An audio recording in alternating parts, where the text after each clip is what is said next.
Welcome into the Steelers Talk live show presented by Prize Picks. I'm your host, Jack Sperry. Thank you guys for joining us here this afternoon to talk some Steelers football to kick off your weekend. First up on the show, as always, we're going to have you covered with the latest Steelers news and rumors. A lot of interesting topics to talk about to kick off your weekend here. Then we'll get into ESPN. Once again here, guys, we've been talking a lot about ESPN. They've been putting out their top 10 positional rankings, and now that series is finally over. So we're going to be taking a look at the Steelers roster, taking a look at how many players rank in their top 10, how many got honorable mentions, how many got votes to be on that list, and it's not exactly great news if you are a Pittsburgh Steelers fan. Going to be talking about that here in our second segment today. Then we'll get into your questions with the Steelers Talk mailbag, so make sure you guys get your questions in, and then we'll continue on with our Madden simulated season here with Week 15 versus the Baltimore Ravens. This is big. Steelers and Ravens are tied at the top of the division in our Madden season. We got to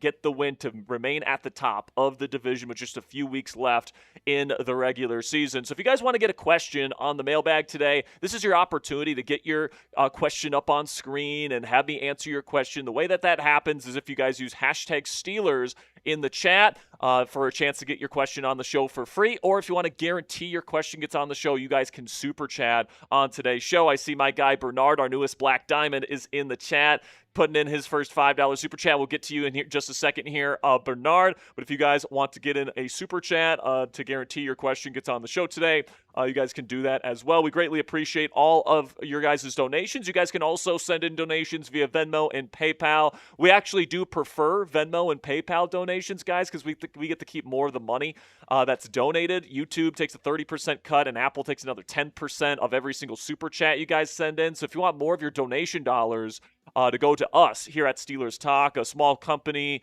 that versus, the conglomerates of Google and Apple, you guys can send in your channel donations to Venmo at Jack-Sperry on the Venmo, or you guys can go to at Captain Jackrabbit on PayPal. Greatly appreciate your guys' support. Plus, Venmo questions get answered first. So Venmo and PayPal questions, skip the line over the Super Chat questions because you guys are helping us out by using Venmo and PayPal. And today's donation menu looks like this, guys. You guys get something for your money here. Any donation, you get on screen. You get your question answered, and you get on the mailbag today. $10, we do a Here We Go Steelers chant. We break out the terrible towels, and we wave them around a little bit here. $20, we've got the Steelers Talk gong. We'll put your name on the gong for a $20 donation. $50, we'll bang for you, pause, and we'll get the confetti going, and we will have a tortilla slap. Ponzi is back here today, so we'll have the tortilla slaps. And then if you guys put in $100 total in donations on today's show, you guys will become a spare dog. And if you're a spare dog, guys, you get certain perks on this channel. Number one, you guys get that spare dog sticker on all donations. It's kind of like a blue check mark for people that follow our channel. It tells everybody that you are a frequent our channel, that you support what we do here, all that great stuff. Also, you get a signed Steelers Talk channel hat if you become a spare dog, and you get a raffle ticket for all the raffles that we're going to have throughout the 2026 NFL season. So if you guys want to become a spare dog, you guys can do that for $100 in total donations on today's show. And right now, we are going to be doing a raffle here throughout the rest of the month of July, where every new member of the Spare Dog Club here is going to be entered into a raffle to win a special prize at the end of the month, all right? And something that's cool about Spare Dog memberships, guys, is that if you're already a member, if you're already a Spare Dog or a Black Diamond, you can pay for somebody else's membership. If there's somebody in the chat that wants to become a Spare Dog you think deserves to be one, but maybe doesn't have the funds to become a Spare Dog, you guys can pay for their membership and make them a Spare Dog today. So if you guys want to do that, that'd be perfectly fine. Greatly appreciate your guys' support. And I do want to give a special shout out here to our Black Diamonds. These are the people that have put in $500 or more on a singular Steelers Talk live stream, and they get their own customized Super Chat stickers. So shout out to Sam Pugh, Elliptic 6, Kurgan Cold, Fernando Martin, Platinum 666, Hot Rod 24, Cassie Sperry, My Mom Patty, Gustafson, Paranormal in the Funhouse, DJ KJ, Steelers Dad, Damian Roy, Kevin Reed, Dylan Lewandowski, Nico, Ali the Reaper, Kurt Crater, Derek Smith, Kermit is my God, Donna, Elliott, and then we got Brian Hagan, Chuck Dugan, Czar Craig, Robert Locke, Fluffy, and Gary. Those last 4, I'm still working on getting those stickers done, but I promise you guys I'll have them done here very shortly, hopefully by next live show next week. Now, before we get into your super chats here, we already have multiple to get to, but I want to give a quick shout out here to our presenting sponsor here on Steelers Talk Live, which as always is Prize Picks, America's #1 sports picks app. The World Cup is starting to wind down, guys. In fact, we got the final here coming up, and there's no better place to cash in on the rest of the international soccer action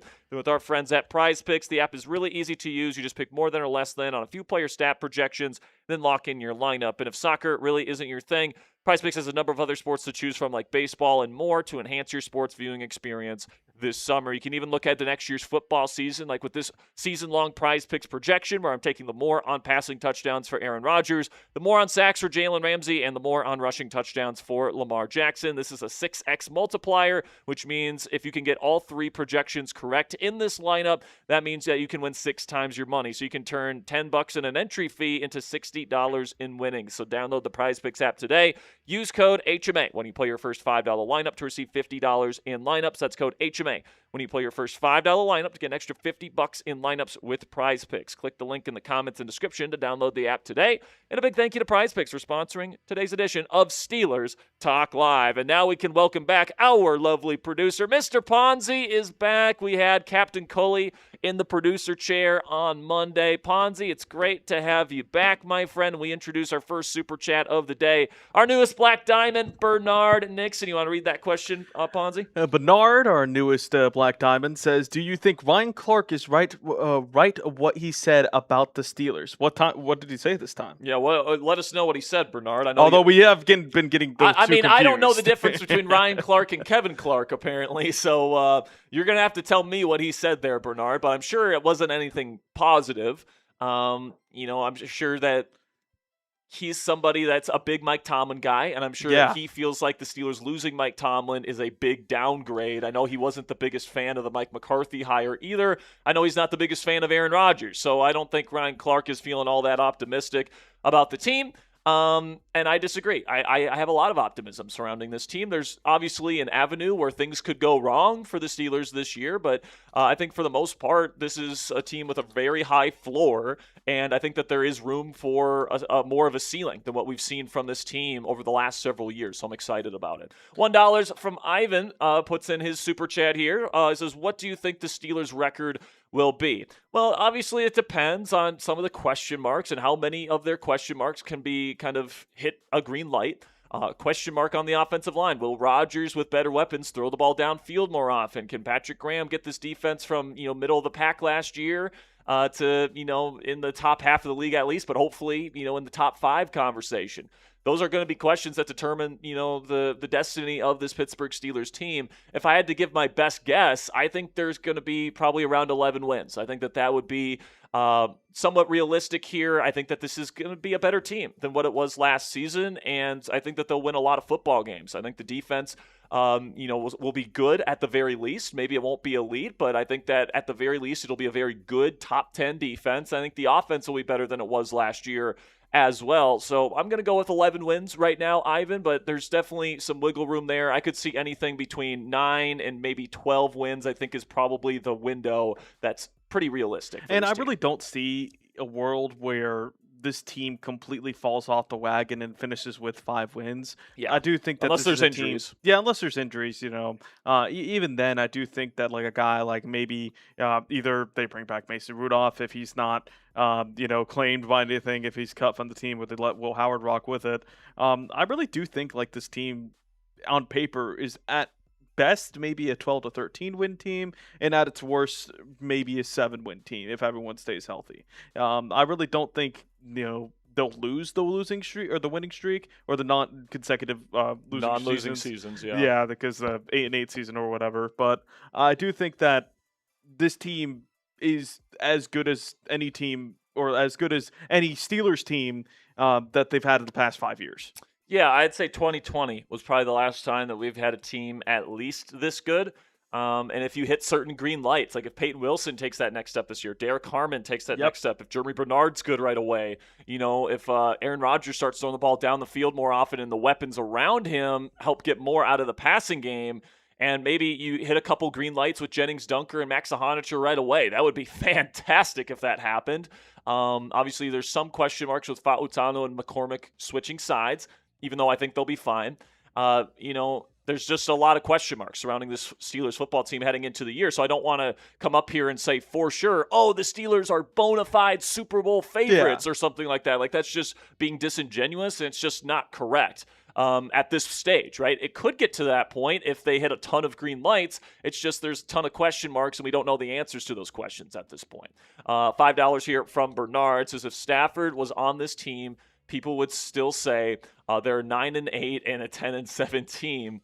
Yeah. I mean, I remember last year in the offseason, before, I started advocating for the team to go get Aaron Rodgers, I advocated for the trade for Matthew Stafford. And I said, if you want to try and go win a Super Bowl this year, go trade for Matthew Stafford. And everyone told me, no, we got to stick with Justin Fields.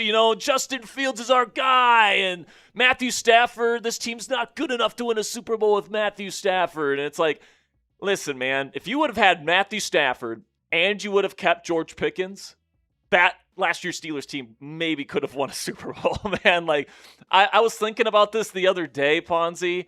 If we just didn't trade George Pickens last year, or at least if they would have done a better job replacing him, if you would have had just that one other good receiving weapon on the other side of DK Metcalf to open some more things up for the passing offense, who knows how much better this Steelers offense would have been last year, how much more they could have opened things up. If you would have had George Pickens on this team, who was an all-pro last year, with Aaron Rodgers throwing him the football, with DK Metcalf on the other side of him, it would have been awesome. This team, that might have been the boost that this team needed to go from a 10-7 team to maybe an 11 or 12 win team and legitimately be a Super Bowl contender by the time we got to the postseason. I'm thinking about it. Would we have even played Houston? Would we have even been the 4 seed in the AFC if we had Pickens last year? There's a good chance that, and a lot of people I hear say this, George Pickens wasn't a complimentary receiver to DK Metcalf, and I call bullshit on that, because the fact that they're going to say, oh yeah, DK's a go up and get a guy, which he's not. He's not. And George Pickens is that guy. Mm-hmm. I feel like George Pickens, and it's not like he's some a bad route runner. Fades, some back shoulder slot fades with George Pickens from Aaron Rodgers. And that's what Rodgers had to do with DK a lot. And a lot of the time, DK would actually just drop the pass on those, back shoulder throws. Because I don't know, DK can do that stuff. And it's not saying I'm calling DK a bum at all, but I feel like George Pickens and DK Metcalf would have been a better combo than a lot of people realize. Unfortunately, I just don't think that Pickens would have wanted to be here anymore.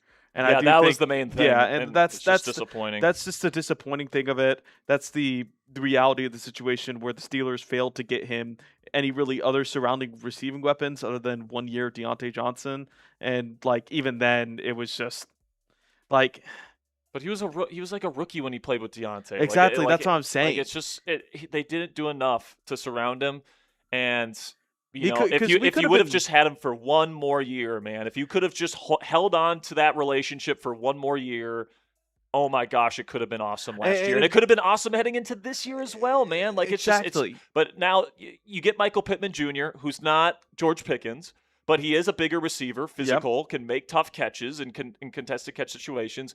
He's not as good of a route runner. He's not as good after the catch as George is. George is special in that regard, as we know. But yeah, I think that this will be closer to what that could have looked like than it did last year. And I really do think, the last thing I'll say about the Pickens whole debacle there is that when you have a budding star at receiver, you have to try to surround him. And I think when the Steelers failed to do that multiple off seasons in a row, and it kind of felt like, that tension was brewing for a while with Pickens and the Steelers, it really never seemed like a year last year could have all come together, but by the time that you actually, went and traded for DK Metcalf, it was too over. And I think, had they held on to him, had they, maybe dug it out, whatever the case may be, the Steelers probably could have made a lot better of a playoff run, maybe. But also, you do have to account for. I just think this offense was so outdated, and like I just think that there was a lot of things that were just completely just neglected on both sides of the ball. Mm-hmm. And so I think that whenever you have a tandem like DK Metcalf and George Pickens, that might cause more tension on the field just because of how much they targeted Jonnu Smith.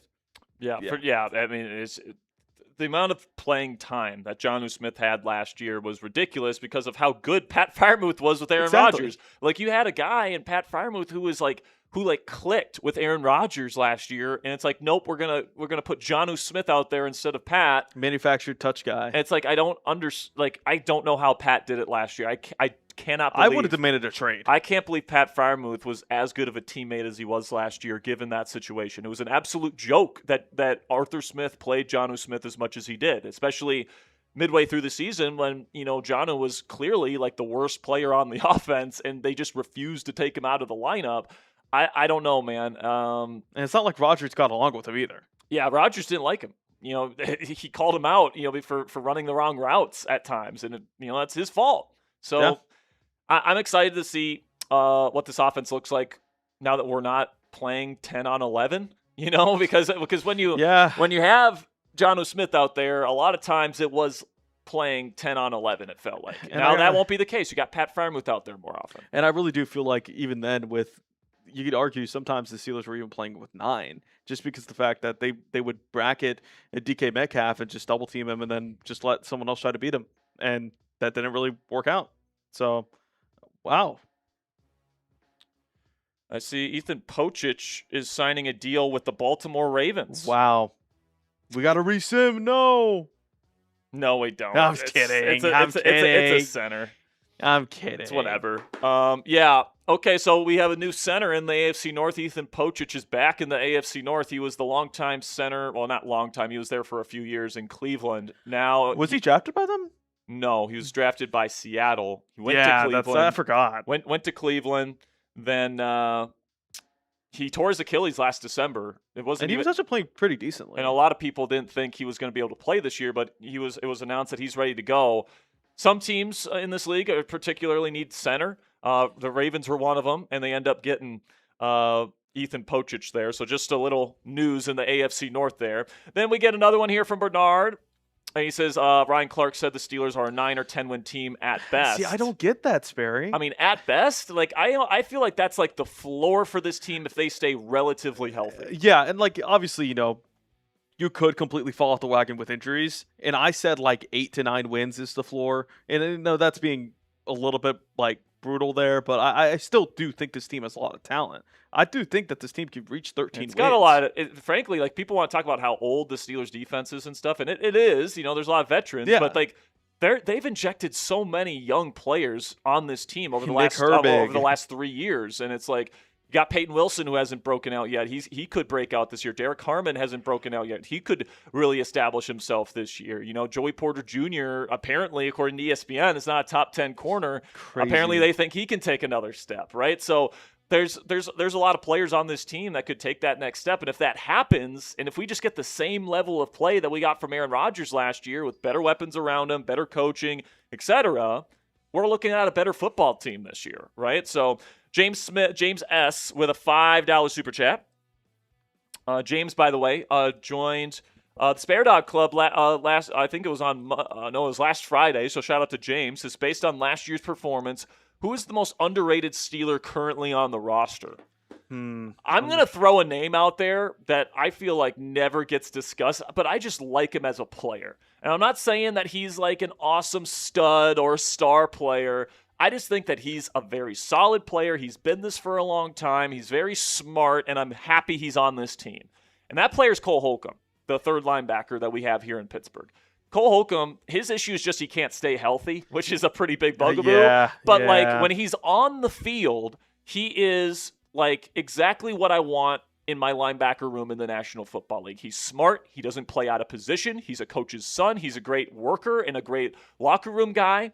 And he just does his job, all right? And there's just so few linebackers in this league that are true impact players, all right? Like, you could make an argument that there's only 2 or 3 truly impact players at the linebacker position. So when you're constructing your linebacker room, your goal should be to bring in players that just won't fuck you on a week-to-week basis in coverage or in run defense. And Cole Holcomb in both areas. Like, he's not a great athlete, so he's not a stud in either category, but he's very intelligent. He knows exactly what his role is and where he needs to be on any given play.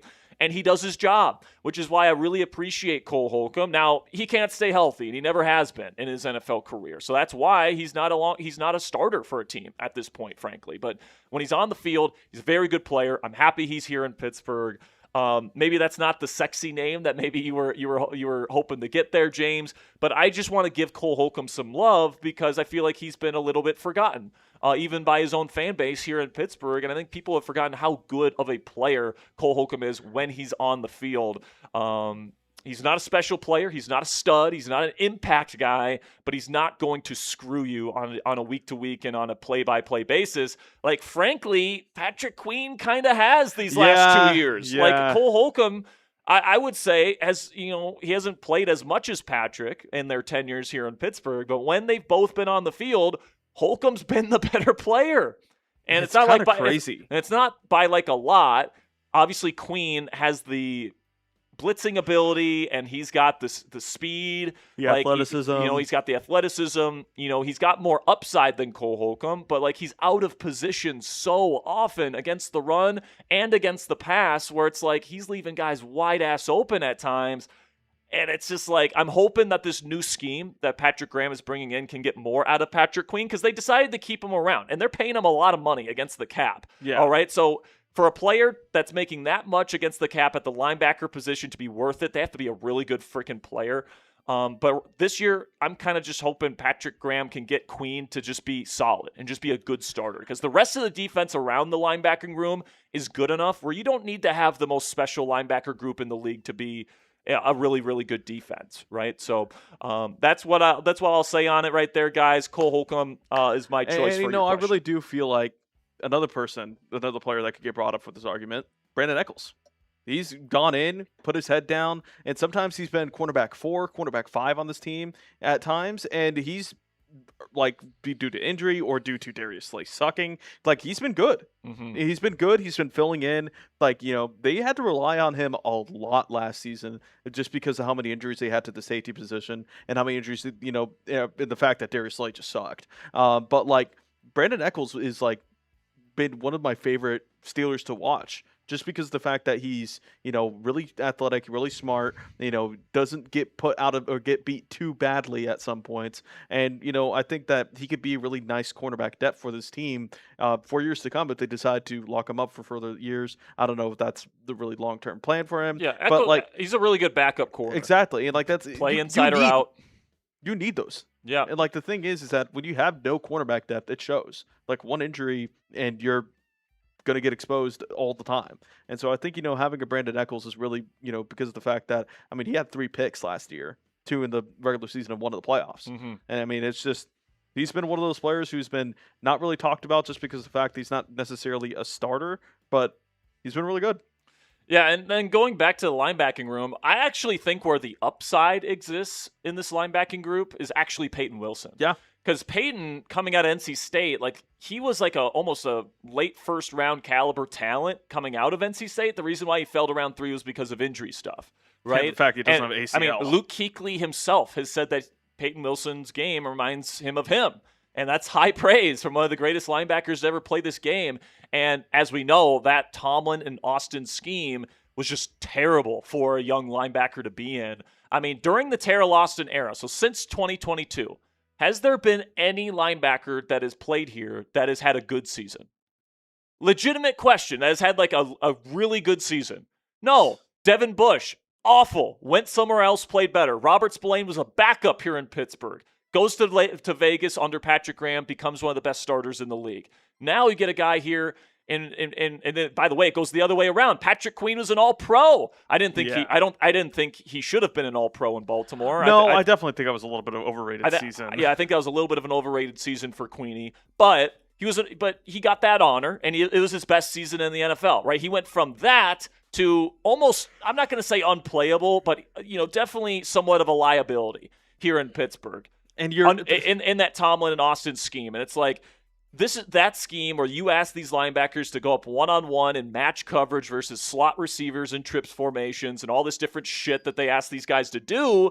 It was just tough on even Peyton Wilson, right? So I'm hoping that with more structure, better scheme, coming in here with Patrick Graham. Also, the third year is typically when NFL linebackers, quote unquote, get it and they start really figuring it out. I'm hoping that this is the year that Peyton Wilson figures it out. Because if anybody on this team is going to be like a legitimate number one linebacker, it's going to be him. I don't think Patrick Queen, just based on how his career's gone to this point, I just don't see him flipping that switch from an instincts perspective to get there. I think he can be a very solid starting number two linebacker. But if you're relying on Patrick Queen to be your number one linebacker, man, I think you're in trouble. And that's why Peyton Wilson, I think, has got to take that next step this year. I think he's capable of it. Can Patrick Graham get more out of him? I surely hope so. And if he does, I mean, that'll be fantastic for this defense. That will elevate this group by a lot. Another thing there, Sperry, too, is that, like, I really feel like maybe this is just, I'm seeing this a lot in chat as well, and I agree with this, is that giving him the green dot kind of is a mistake. I feel like when the Ravens had him originally drafted, they gave him the green dot responsibility, and then he went off of it when Roquan Smith came to the team.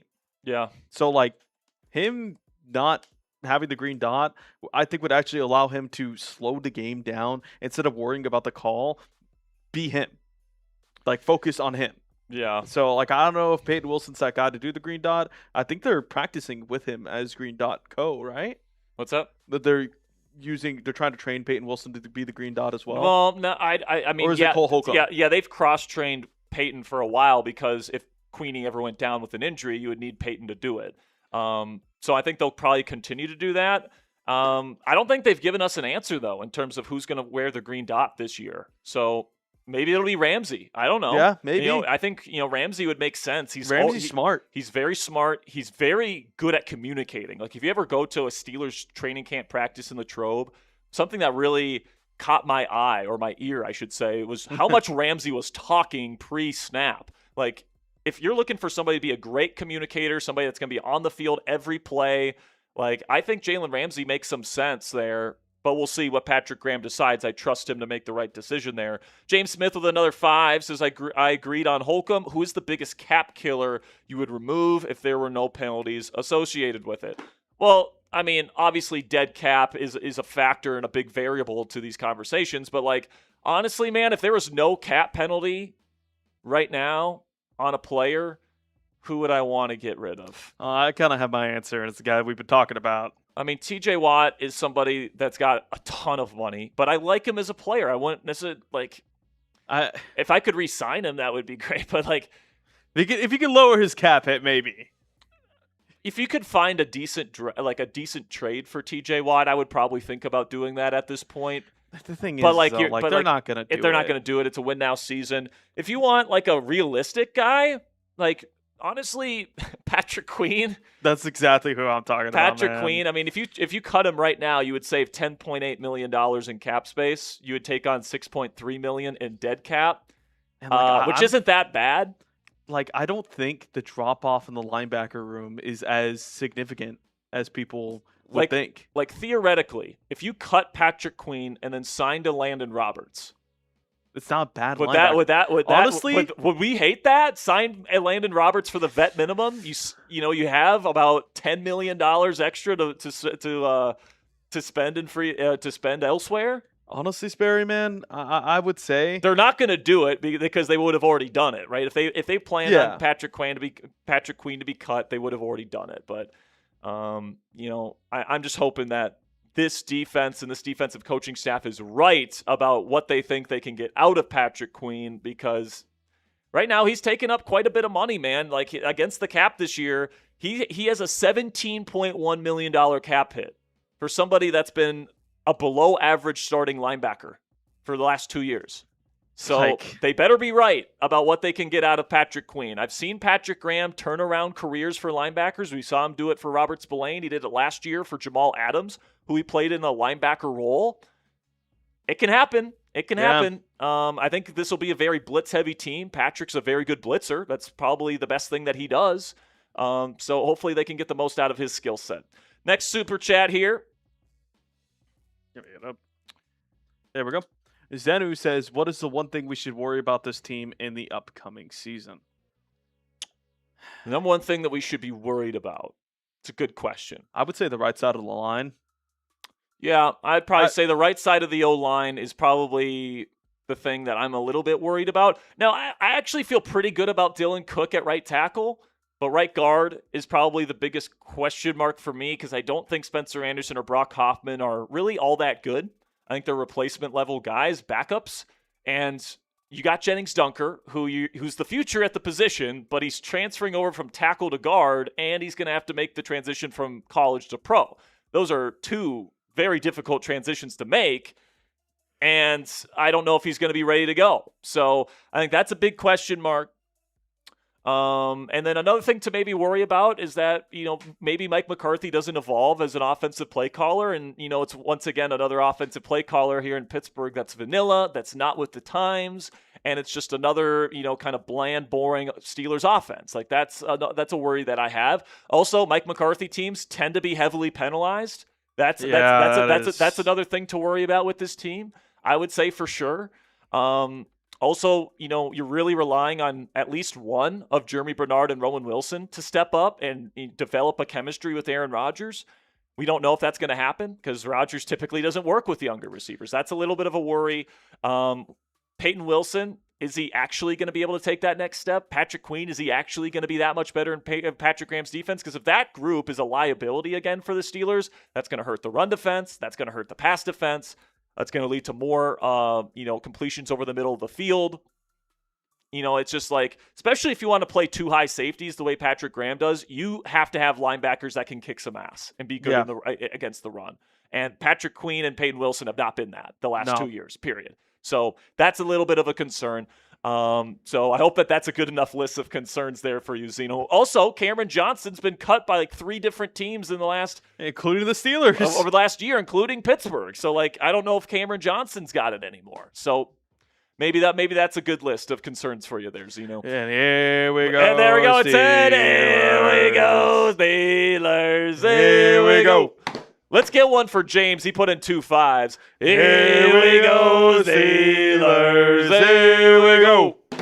Shout out to Zenu and James for donating $10 a piece there. Bernard with a 5 says A-Rod's career touchdown percentage is 6.0. Is that good? Yes, it is very, very, very I good. think that's a little good. Just a little. It's it might be one of the highest of all time, honestly. It is. So I think it's probably the best of all time. I think it's top 5. It's got to be up there, man. 6.0 is insane. $5 from Bernard says people forget Rodgers' great touchdown throw to Pat versus the Bengals to take the 1-point lead. Yeah, that was a great one, man. I mean, he hit some great downfield tight window throws last year. It's just maybe the efficiency throwing the ball down the field wasn't that great, but also it just wasn't an offense built to throw the ball down the field, man. It just wasn't an offense to be doing that. So the amount of balls, that I saw Jonnu Smith drop over the middle of the field was insane in the seam route. I feel like he had 5 last season alone. That's why he put Pat Frymouth out there. Yeah, $2 exactly. from Bernard says people give A-Rod 0 shot to do what Brady did at 43. I mean, I'm not giving him 0 shot. I mean, listen, I think they're both very similar styles of quarterbacks. They're in the same category of quarterback at this stage of their careers. All right, Brady was never a mobile guy, but he was a cerebral, non-mobile pocket passer. That's what he was. That's what Aaron Rodgers is at this point. And I think maybe something that might differentiate those two is that Brady's downfield accuracy was better in his later years than what Rodgers has been the last 2 years in particular. But, if Rodgers can get that back this year, which it's not impossible, he still has the arm strength. He still has the ability to do it. He could absolutely do what Tom Brady did if he had the same kind of help that Brady had in Tampa Bay. He had a good defense, had a really good offensive infrastructure around him, good protection. If you give Aaron Rodgers that same exact infrastructure, Rodgers has the most playoff experience out of any quarterback in the league. He's awesome playing in cold weather. He's still one of the best 2-minute drill quarterbacks in the league. He showed that last year. So with better weapons around him, I think that, there's definitely not a 0% shot, in my opinion, that he could do what Brady did. And we saw, by the way, Brady at 42, his final year in New England, have worse numbers. His efficiency numbers were worse than what Rodgers' were last year at the same age. And then what did he do? He got better weapons around him, better defense around him, better coaching, won the Super Bowl the next year. He was back to being a top 10 quarterback when he got better help around him. So I just, the thing that annoys me the most about quarterback dialogue in the National Football League is how non-context driven it is. Like, people just look at numbers and they don't put that inside the context of the scheme that they're in, the defense that they have, all this different stuff that helps them out. And they completely punish the quarterbacks like Aaron Rodgers, who didn't have a good infrastructure around him. And, I think it's unfair to Rodgers, if I'm being completely honest with you. And I think that this year he's going to prove a lot of people and a lot of the doubters wrong. I hope I'm right on that. I could be wrong. But I've been a believer in Rodgers for a while now. You guys know that. I think that he's going to be just fine this year. All right, so you guys have already had some great questions so far. We're going to get into our first segment of the day here, guys, which is the latest Steelers news and rumors. Got a lot to talk about on today's program. So without further ado, let's get into our first segment of the show.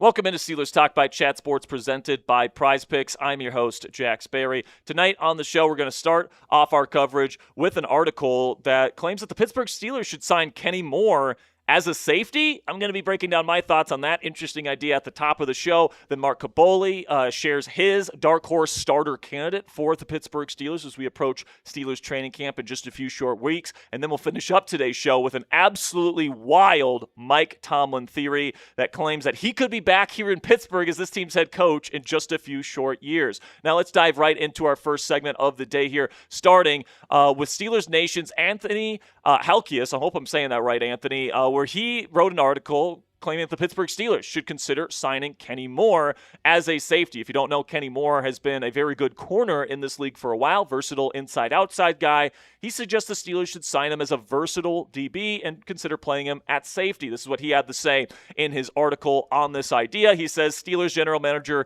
Omar Khan may have just been handed the perfect opportunity to strengthen one of the team's biggest weaknesses by pursuing former Pro Bowl defensive back Kenny Moore. If Pittsburgh is serious about making a Super Bowl run in 2026, adding another proven veteran to the secondary is a move that deserves serious consideration. While he's spent the majority of his career at cornerback, many believe his elite run-stopping ability and physical style could allow him to transition into more of a safety role during the later stages of his career. If Patrick Graham believes Moore can handle those responsibilities, he could help solve Pittsburgh's biggest concern without the team needing to sign a traditional safety.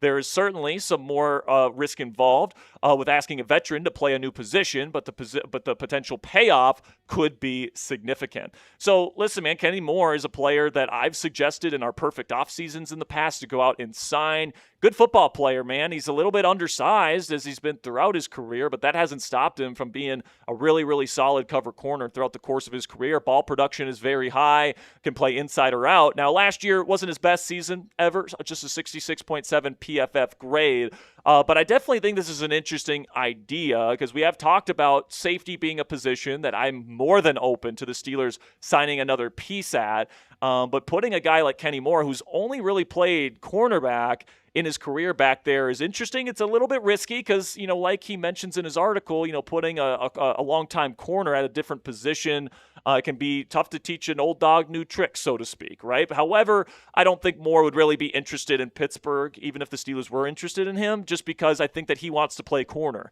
right? And I think that he wants a chance to go play at corner this season. And if that means waiting throughout the first couple of weeks of training camp to see if there's an injury and then signing with the team, I think he would prefer to do that over settling for the Pittsburgh Steelers, where he would be a backup for this team right away, and he would be praying that somebody on the Steelers would be getting injured if he were to see the starting lineup at some point this year. So listen, man, if there is an injury in camp, I'm more than willing, and I think the Steelers will probably really consider giving Kenny Moore a call if he is still available on the open market, and that could definitely open the door, especially if like Jalen Ramsey gets injured. You need somebody to come in and play slot corner.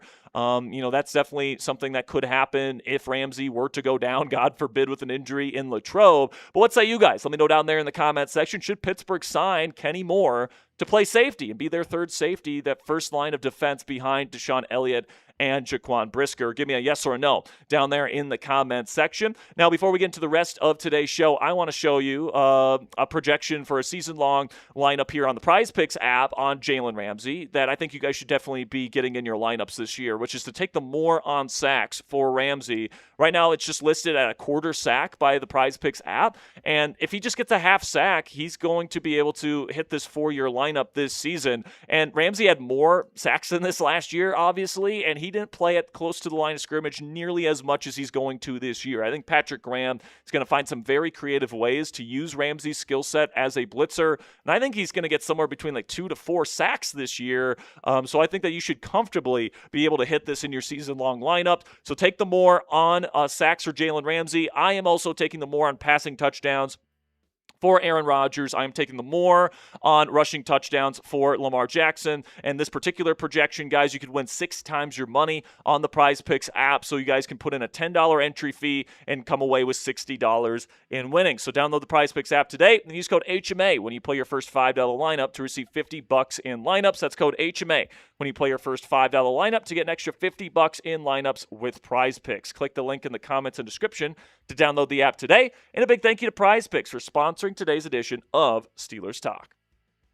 Shifting our focus here to the right guard position, as Mark Cabali, Team Insider, says that the right guard competition could be won by free agent acquisition Brock Hoffman this year, even though Spencer Anderson was getting most of the first-team reps at the position in OTAs. Now, I'll say this right now, and I've been saying this ever since we signed Hoffman. It would not shock me at all if he ends up being this team's starting right guard this year. He's played a bit there. He has 16 career starts. That's been split up between right guard and center throughout his career. But he started 7 games last year. He's still relatively young, but I will say he's probably more of like a replacement level kind of guy, just a 56.0 PFF grade last year. I don't see Hoffman as somebody that's going to stick around as like a long-term option at that right guard position. If he plays this year and he outperforms Spencer Anderson, it will be as a short-term Band-Aid while Jennings Dunker gets up to speed, transitioning from tackle to guard coming out of Iowa.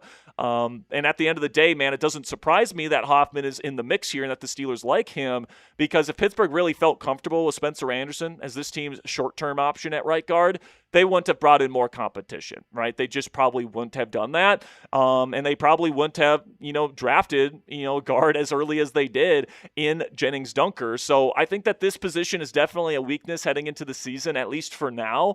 Right now, you've got 2 veterans who I believe are replacement level, high-end backup types battling out for your starting position. And then you've got a guy in Jennings Dunker who's coming in as a 3rd-round rookie that's never played guard, or at least he played tackle at Iowa, and now he's making that transition to guard while also having to adjust to the speed of NFL defensive linemen and all this different stuff. So it's going to be a transition here. Hopefully Dunker can just develop quickly and he can get in the starting lineup sooner rather than later, because he's the future at the position. The Steelers have made it abundantly clear they see Jennings Dunker as a guard, and I agree with that evaluation, by the way, but it might take some time and we might have to suffer a little bit through some replacement level right guard play this season until Dunker is ready to take the reins. And if you guys want a little piece of Jennings Dunker memorabilia, you guys can get your mullet mugs on our website for $13.49 at chatsports.com/mullet. You got the Jennings Dunker ginger mustache and mullet combination on one side and our Steelers Talk logo on the other side. So I think this is a great piece of a great cup for you to drink your morning cup of Joe in, especially on Steelers game days this year. So guys, chatsports.com/mullet. Get that done today. We greatly appreciate your guys' support. All right, so now let's get into kind of a wild theory here from NFL analyst on YouTube, Marcus Whitman. You might know him as that franchise guy on YouTube, but he has doubled down on his theory that Mike Tomlin could return to the Pittsburgh Steelers as this team's head coach in a few years once he's ready to return to coaching. He kind of doubled down on this. He's been saying this back since the Steelers hired McCarthy.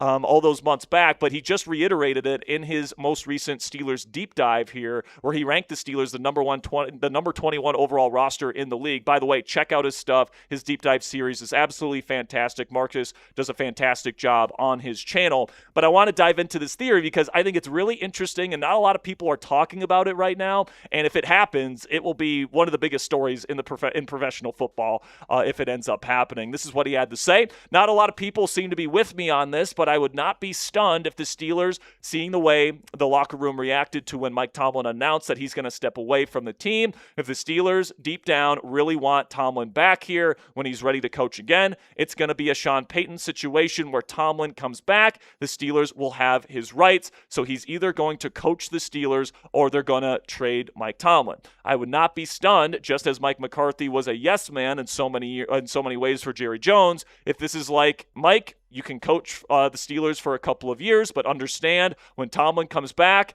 it's vamos. We're going back to Mike Tomlin whenever he's ready to come back. But if you can maybe help develop a Drew Aller or a Will Howard, and then when Mike Tomlin comes back in a couple of years, we've got a quarterback and we can kind of get back on track. Now, my take on this, guys, is that this is not the most likely scenario and not by a long shot. I think that the most likely scenario when it comes to Mike Tomlin is that the Steelers end up trading him to a different team where he can start fresh in his coaching career, and the Steelers in return get a haul of early draft picks just like the New Orleans Saints did in exchange for Sean Payton. And my guess, just knowing Coach T, he calls himself a coaching addict and he can't stay away from it. If that's true, he's not going to be able to stay in broadcasting all that long. Like maybe this year will be a nice reprieve from the game so that he can get his bearings, talk with people around the league, build connections to try to build a coaching staff, all that important stuff. And, I think that by the end of the season, he's going to be ready to return. If there's a team out there that already has an established quarterback, they have a solid roster, they have good ownership, all that different stuff, I think that Tomlin is going to agree to go there, and, the Steelers will probably agree to let him go to that other team. And just kind of to get our bearings on what we can expect in a Mike Tomlin trade, I expect something at least very similar to what the Broncos traded to the Saints in exchange for Sean Payton, because Tomlin's track record, his resume, frankly, is better than what Sean Payton's was when this trade went down. Now, Payton is an offensive-minded guy, which might be seen as more valuable than Mike Tomlin's kind of defensive-minded CEO type of approach. But right now, if I'm the Steelers, I'm saying give me a first-round pick in 2027 and then a second-round pick in 2028, and that's my price tag for Mike Tomlin. And I think that there's some very desperate organizations out there that would pull that trigger and give that up for Mike Tomlin, given his track record of 19 straight non-losing seasons, which people in the NFL really respect, by the way. Now, with that said, I don't think Tomlin returning is necessarily impossible. I do think there's a very small percentage, kind of scenario here where Tomlin could return to the team. And, in that scenario, I think it's going to have to take a few years. I don't think the Steelers are going to move on from Mike McCarthy after 1 or probably not even 2 years. But let's say we get to like 3 years with Mike McCarthy and the team is kind of struggling as a whole, but they've found their quarterback and Tomlin wants to come back to coaching. Guess what? The Steelers still have his rights. So in that scenario, it would not shock me if the Steelers end up parting ways with Mike McCarthy, who is getting up there in age, and then bring back Mike Tomlin as their head coach. And, his contract that he left the team with this offseason continues on for the rest of that deal. I will acknowledge that the chances of that are extremely, extremely slim. And by the way, I'm not necessarily even rooting for this to happen. All right, you guys know that I have my issues with Mike Tomlin. I'm willing to acknowledge the good things about him, but there is a lot of bad here in Pittsburgh over the last several years as well. And I'm rooting for Mike McCarthy to solidify himself as the next head coach of the Pittsburgh Steelers, the next guy that can deliver a Lombardi trophy here to the Steel City. So predict it for me down there in the comments section to finish up today's show. How many years will Coach T take off of coaching before he returns to the league? For me, I don't think he's going to be able to do more than 1, but let me know what you guys think down there in the comments section. And that'll be it for today's show, guys. Make sure you click that subscribe button if you haven't already for daily Steelers news and rumors analysis, just like we gave you guys today. If there's breaking news over the weekend, I'm going to make sure to get you guys coverage on my day off as well. So if you guys want the most dedicated Steelers coverage anywhere here on YouTube, 100% free, join the over 120,000 subscribers here on Steelers Talk by clicking that subscribe button right now. First segment in the books here, folks. Coming up next, ESPN delivers us some bad news on the Steelers roster in terms of how the rest of the league views this Steelers roster heading into the year. It's not good.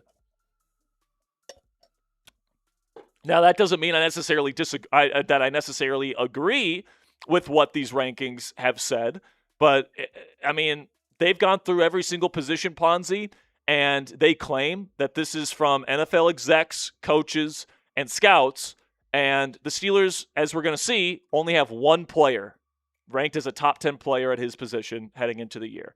Now, I don't agree with that. I think the Steelers have multiple players in the top 10 at their given positions heading into the year, but the fact that the NFL disagrees with that shows that the Steelers are not respected in this league right now, unfortunately. And hopefully they can earn that respect back this year with how these players play.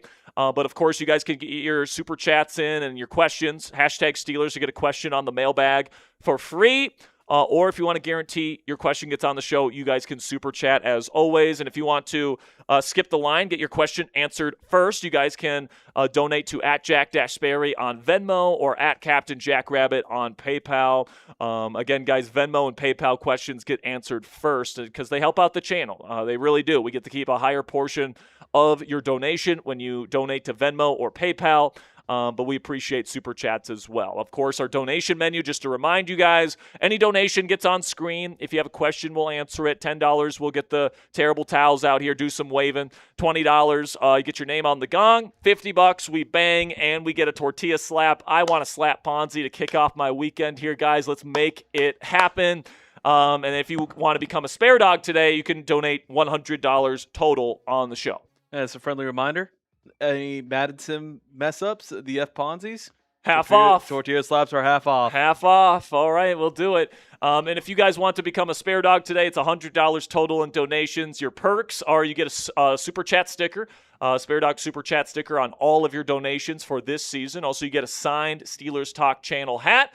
Also, you get entered into every single raffle that we will be having throughout the course of this season. And we're going to be kicking it off here with a new members raffle for the month of July. So if you become a spare dog here in the month of July, you'll be entered into a raffle to win a special prize. So shout out to you guys for all the support of the channel. Now let's catch up on some of your super chats. Got only one from Bernard here. Let me see. All right. Bernard says A-Rod should be in a cowboy move. LOL. Looks like he should be in a cowboy movie. Oh yeah, that's a good pull right there, Ponzi. Yeah, I mean he was at the Dude Ranch with all the guys. Will Howard wasn't there. Yeah. Well, so Will Howard was actually at a wedding that weekend, so I think that explains why he didn't make the trip. Well, that would explain a lot. But also, like, what I'd love to see is Roman Wilson being there.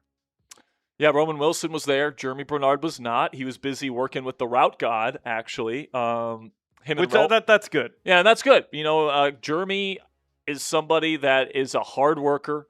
Everybody at Alabama just raved about his leadership, his work ethic, all that stuff. I can't wait to watch Jeremy Bernard play football for this team, man. I think he's such a good football player.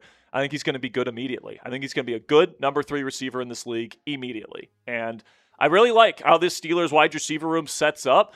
Like, I don't think they have any top 10 receivers in the game on this team, but I think they have very complementary pieces that can get the job done. And more than enough pieces here for Mike McCarthy and Brian Angelico to draw some things up and Aaron Rodgers to deliver downfield shots to these guys and, expand this Steelers passing attack more than what it was just a year ago. So we got a conflicting report here. Steel Buckeye says Will did show up. He was seen at the airport in Wyoming. Well, maybe he showed up late and he just didn't take any pictures. That would kind of make sense. Maybe they took all the pictures. Because I know he posted pictures of him and his wife. I think they're married. But they went to one of their friends' weddings that weekend. So I don't know if he just showed up late or something, or if that's just a fake report that he showed up in the Wyoming airport and Steel Buckeye just like got. I don't know. But I don't think that, So yeah, Kevin Reed's also saying Howard had a wedding to go to, but then he met up with them afterwards, and not married, girlfriend. Girlfriend. All right. Well, come on, Will. I put a ring on it. You could, my friend. Come on now. You're a national champion. You're a national Well, I champion. mean, to be fair, they did only start dating in 2024 from what I've read in this Wikipedia. Oh, okay. Well, Apparently that's a... I mean, I took, what, 6 years to I mean, well, that a took- little more than that to that took propose to 3. Cassie, so I guess Well, I actually, can't, 2.5. I guess I can't really talk here, guys. But let's get into our next segment here, folks. We're going to be No talking more Venmos? no Venmos. We are going to be getting into the very latest. This is the donation menu, bud. We're going to be getting into what ESPN had to deliver in terms of some bad news for the Pittsburgh Steelers and their fans. Going to be talking about some of the disagreements that I have with ESPN's top 10 positional rankings this year and talk about why positional rankings in the preseason don't really matter all that much. Can't wait to break this down with you guys. So without further ado, let's get right into it.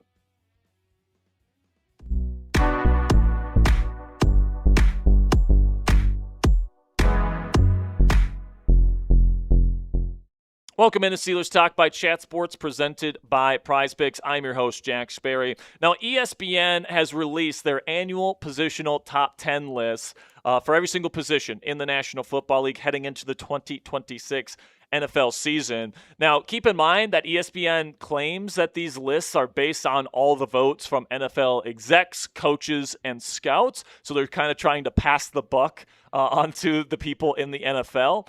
But, based on these results, as we're going to break down on today's show, they're not good for the Pittsburgh Steelers. And they show that the league does not hold this Steelers roster in very high regard heading into the 2026 NFL campaign. And, one of the biggest things, one of the biggest red flags here is that the NFL execs, coaches, and scouts only listed one player on the entire Steelers roster as a player that ranks inside the top 10 at their given position. And it was TJ Watt, somebody that we saw really have some pretty bad regression last year in terms of his production. Now, I think he's going to have a full breakout season, full bounce-back season, I should say, with Patrick Graham coming in here. They're going to be able to move him around more often, get him more one-on-one opportunities. I think Mike Tomlin and Terrell Austin did a terrible job at scheming things open for TJ Watt, and I think they frankly took him for granted a little bit.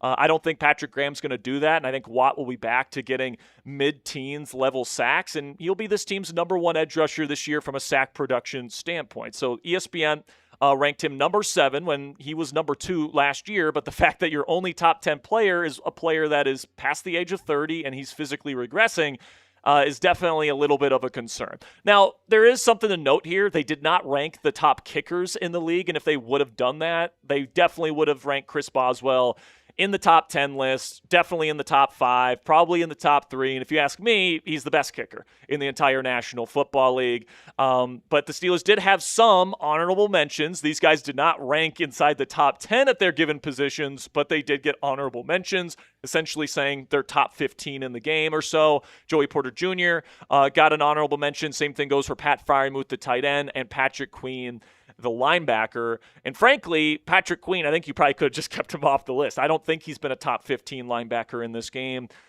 since he came to Pittsburgh anyway. And I'm hoping that Patrick Graham can get him back to that level. But honestly, man, I think out of all the players you could have picked to put an honorable mention on, you pick Patrick Queen. I think that there was a bunch of other players that probably should have gotten at least an honorable mention here. Now, there's 6 players on the Steelers roster that quote-unquote received votes but did not get honorable mentions or rank in the top 10. DK Metcalf, Zach Frazier, Cam Hayward, Alex Highsmith, Nick Herbig, and Jalen Ramsey all got quote-unquote votes at their given positions. Also, they listed Ramsey as a safety, which is pretty funny because he's going to be playing corner for the most part this year. And then the 3 positions where no Steelers players were mentioned at all, didn't receive any votes to get on the list, is quarterback. That's not necessarily surprising. Then running back, a little more surprising with Jaylen Warren. Jalen's been awesome since he entered the league, but no votes for him. And then offensive tackle also received 0 votes for the Pittsburgh Steelers roster.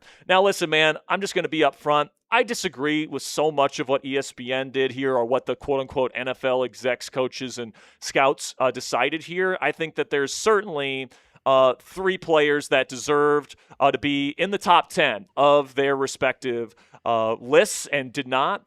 Cam Hayward, back-to-back All-Pro defensive tackle, somehow didn't make the list of top 10 defensive linemen in the league. That is a travesty, in my opinion. Joey Porter Jr., I think, with his lack of touchdowns given up, his coverage stats over the last 2 years, specifically in man coverage, they speak for themselves, man. He is a top 10 corner in this game right now, in my opinion. And then Zach Frazier, how does he not make the list for the top interior offensive lineman? He has been fantastic his first 2 years here in Pittsburgh, and I think he definitely at least should have gotten an honorable mention. Instead, he just got votes, which is just disrespectful to a guy like Zach Frazier, who has been fantastic throughout his first 2 years here in the league. But now it's time for you to answer the question of the day here on Steelers Talk, which is how many top 10 players at their given positions does Pittsburgh have right now? ESPN says the Steelers only have one. My answer to that question is 5. Let me know what you guys think down there in the comments section. My 5 include Chris Boswell, TJ Watt, then I've got Cam Hayward, Joey Porter Jr., and Zach Frazier. Those are the 5 players that I think are top 10 at their given positions right now. Give me your answer down there in the comment section while I tell you about the only player apparently that the Steelers have at the top 10 in their given position this year, and that is TJ Watt. I am taking the more on his sack total this year. Right now, Prize Picks projects his season-long sack total at 10 3/4 sacks.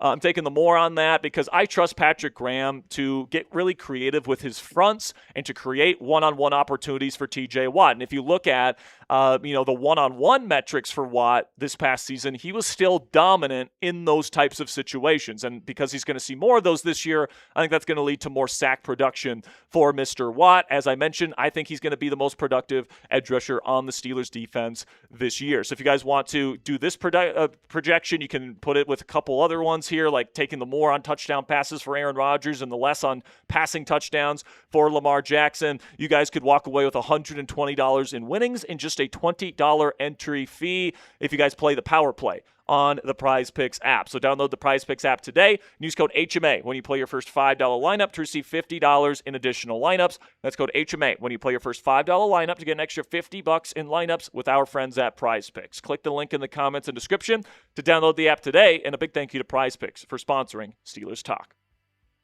So the question that should be on Steelers fans' minds when it comes to how the lack of players that are ranked highly according to NFL execs, coaches, and scouts is, should this worry Pittsburgh Steelers fans heading into the year? And my answer to that question is not really. I think that, all these rankings, preseason, all that different stuff, it doesn't matter until we get on the grass week 1 and we start playing games every single week. Like, you don't really know what teams and players are going to be until we get into the season. Now, I will point out that I disagree with a lot of ESPN's omissions in their top 10 list. Like I mentioned, I think the Steelers have 5 players on their team right now that are top 10 at their given position. ESPN only gave the Steelers 1 player. And then second, I think preseason rankings really don't matter at the end of the day. I think, you can have as many top 10 players as you want before the season, but, you got to prove it once you get on the grass. That's why we play the games, right? Football is not won on paper. And I think that, things change in the National Football League on a year-to-year basis. And I think that there's a lot of hope, specifically with a lot of the younger players here in the Pittsburgh Steelers roster, and especially with the new coaching staff coming in, bringing in new schemes that can potentially get more out of certain players. I think by season's end, we could be looking at this Steelers team being seen as a team with multiple players inside the top 10, if even top 5 at their given positions. I think Jaylen Warren, he's going to be more heavily featured this year than he has been in years past, and I think that he's going to be awesome for this team. And he's been fantastic his first few years in the league already. I think he's going to take it to a whole nother level this year. Pat Freiermuth is going to see the field more with his connection with Aaron Rodgers. I think he's going to have a career year this year. Troy Fautano nearly had a full breakout last year, had a really good stepping stone in his second season in the league. I think this is the year moving back over the left tackle where he solidifies himself as a bona fide franchise left tackle. Zach Frazier, I think, should already be considered a top 10 guy, but I think by the end of this season, he's going to be universally regarded as a top 10 interior offensive lineman and probably a top 5 center.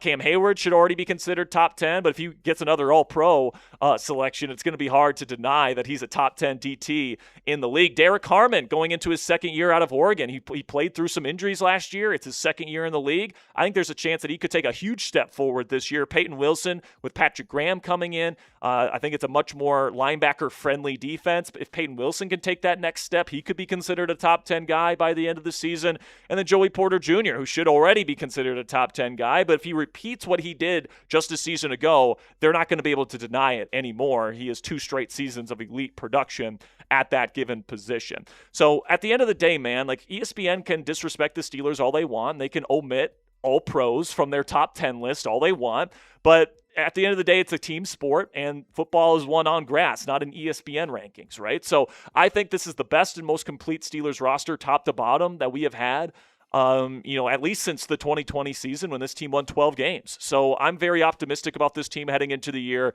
especially if Patrick Graham can get this defense playing to what their financial situation is and what their talent level is. If you guys want to check out my deep dive into the Steelers defense and Patrick Graham's scheme and how every single player fits inside that scheme heading into the year, I'll put the chip to that video in the top right. Click on that. It'll take you right to that next video. And guys, ESPN makes you pay $13 a month for ESPN Plus and to view these lists that they bring out every single year.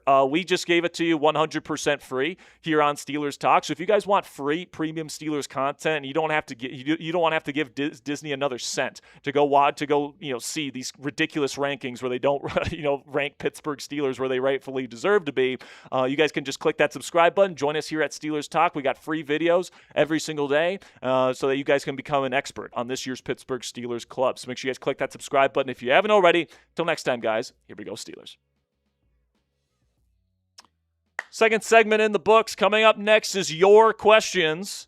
All right, so if you guys haven't already have a question you want to get up on screen and on the mailbag, you guys can put in your Steelers questions at #Steelers there in the live chat room, or you guys can super chat to get on the Q&A as well. Got a super chat here from Bernard.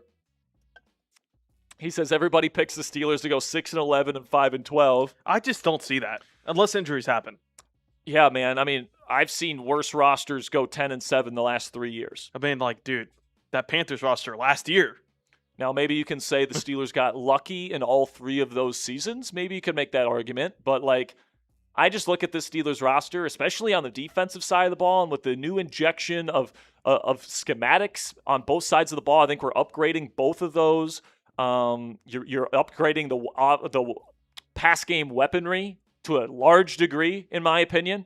You're looking at a guy here, or you're looking at a team that, if they can stay relatively healthy, and as long as Rodgers, Hayward, Watt can stave off regression, I think that they're going to be a very good football team this year, guys. Yeah. But if Aaron Rodgers loses his arm strength, then we're in trouble, right? I don't think that'll happen because Rodgers is such a natural thrower of the football, such a whippy arm motion. I don't think it's going to slow down. But if that happens, it's possible. $5 from Bernard Nixon says, Mina Kimes said the fans will chant for Will Howard if A-Rod and the offense struggles at the end of the year. Yeah, I think it's the same fan base that was saying fire Mike Tomlin. Yeah. I think that actually probably got Tomlin to think about stepping away. I honestly do, because I think Tomlin really cares about the fan base, and hearing them, an entire stadium chanting to have him fired, and then he once again didn't deliver a playoff victory, I think he looked at himself very critically and said, you know what, I got to step away for the sake of the Pittsburgh Steelers. And I think, there was writing on the wall for Mike Tomlin for this being his last season in Pittsburgh. I remember when I don't know if I agree with that.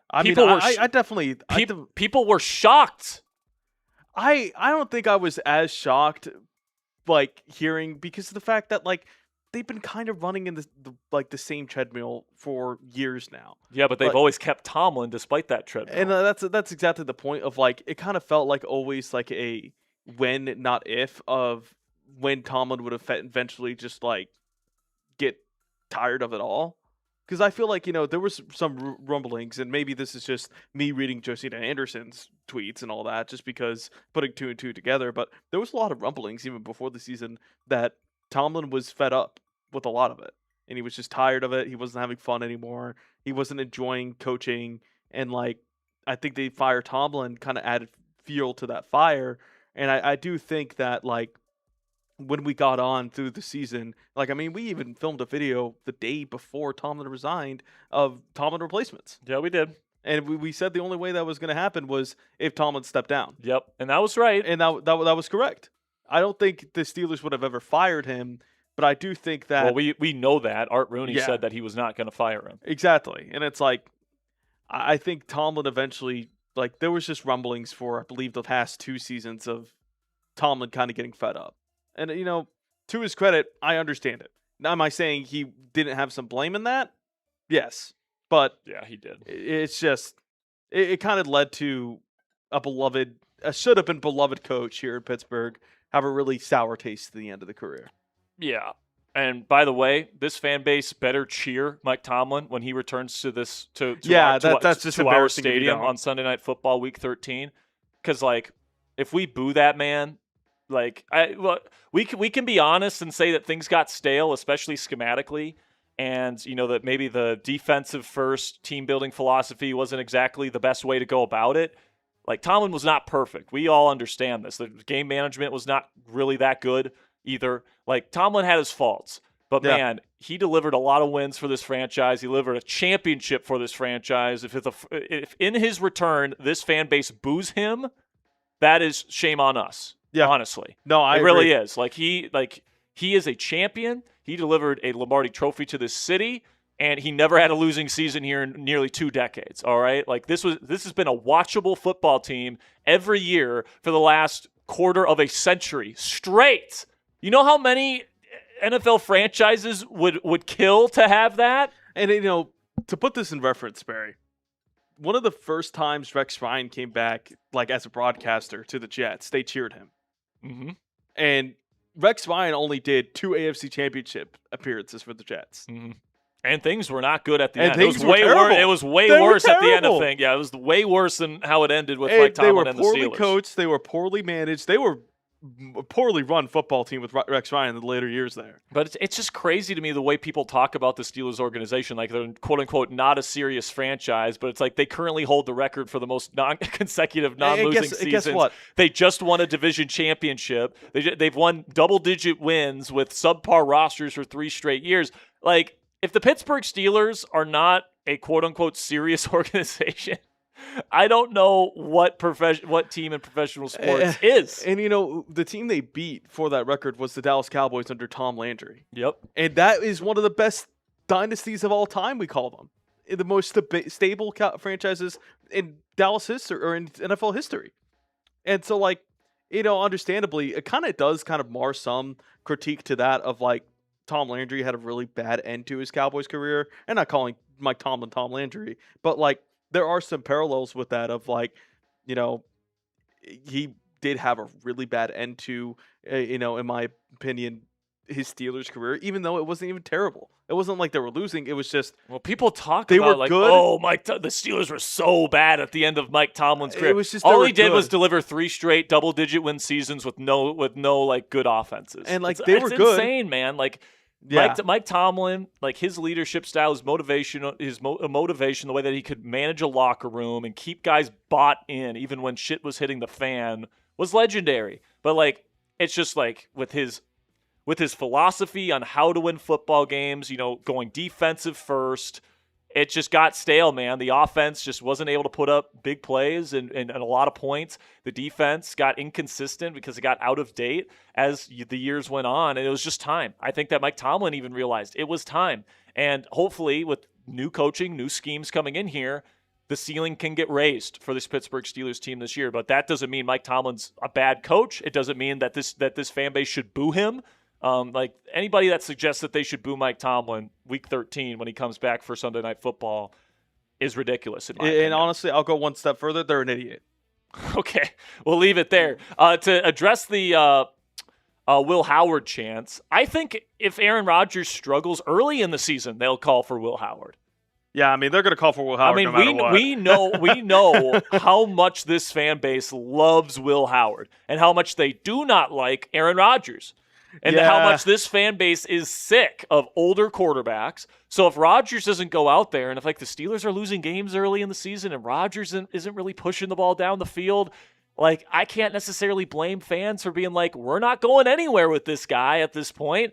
We might as well put in Howard.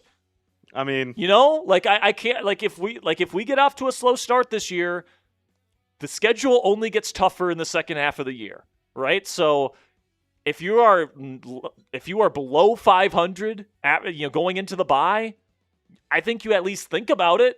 Yeah, I definitely think you think about it, but at the same time. And by the way, this is me talking as somebody that thinks Aaron Rodgers is going to have a bounce back season this year. I think it's going to be the best year Aaron Rodgers has had since his last MVP season. I don't think he'll reach that level. I don't think he'll be an MVP candidate or anything like that.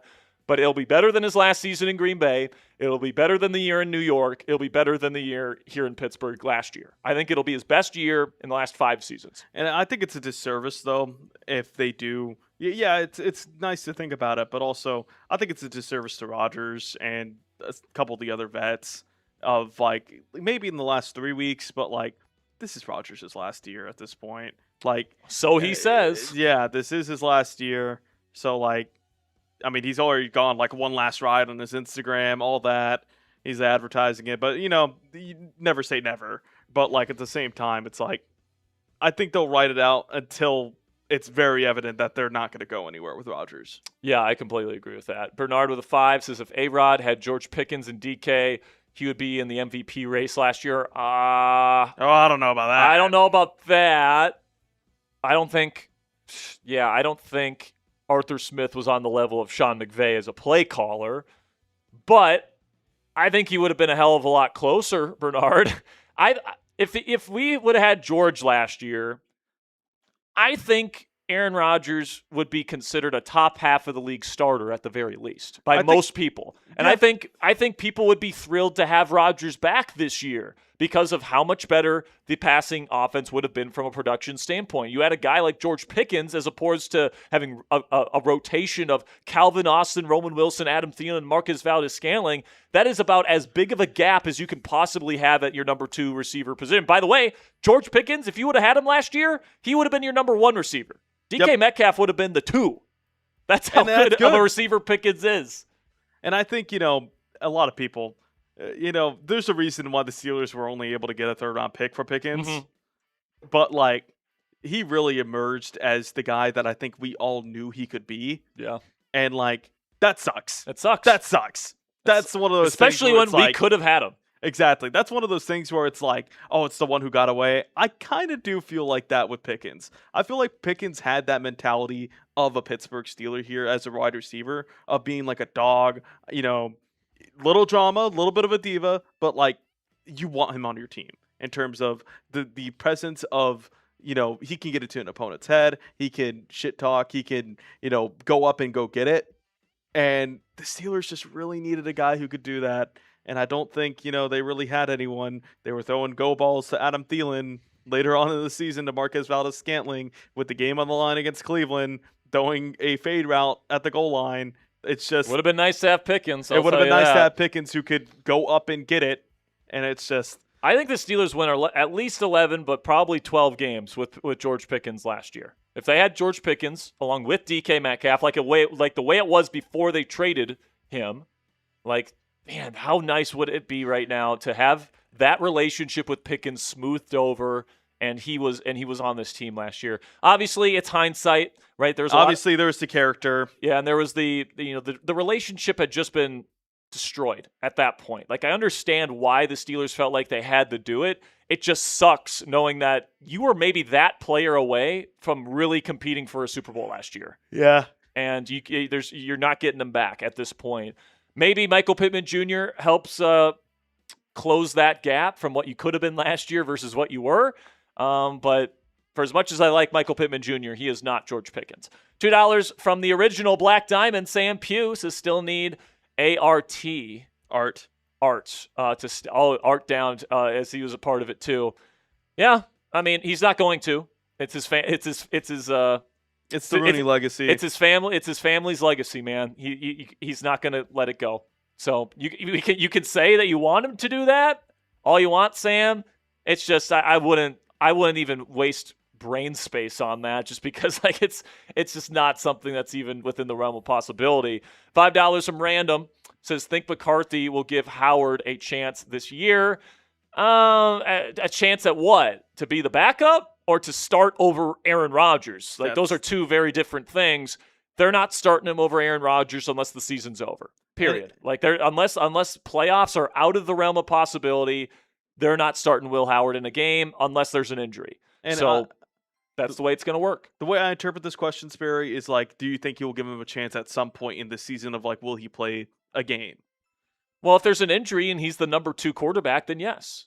I think that maybe there's a chance, like maybe, I don't think this is going to be the case. But like maybe I said, the division isn't. If the season's over, they're not making the playoffs, and there's like 3 or 4 weeks left, they might throw Howard in there, because why not at that point, right? Maybe they'll play Rodgers his quote unquote last game, and then they'll say, all right, now Rodgers is heading to the bench for the rest of the year. Howard's going to play the rest of the games. Or, like you mentioned, maybe there's a crazy scenario where the Steelers have 14, 15 wins, and they're just like so good that by the end of the season they can just rest starters at the end of the year. I highly doubt that's the case. Yeah, the way I see it is like the division's locked up because the Ravens imploded or something like that. The Bengals were hurt. The Browns are the Browns. And maybe they have the division locked up. He gets some playing time.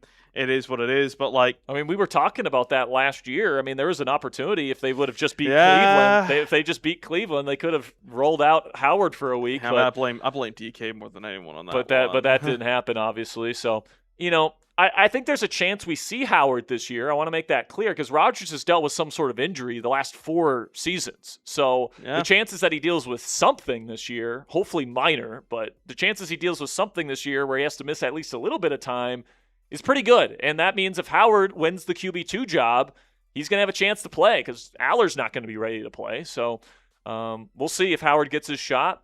If he does, I'll be rooting for him. All right, man, we got one more segment to go before, speaking of the Ravens, we get to our Madden Sim. First Ravens week Madden Sim of the year, week 15, tied at the top of the AFC North. Hopefully the Steelers can get a win. But first, man, let's get into this week's Steelers Talk Mailbag.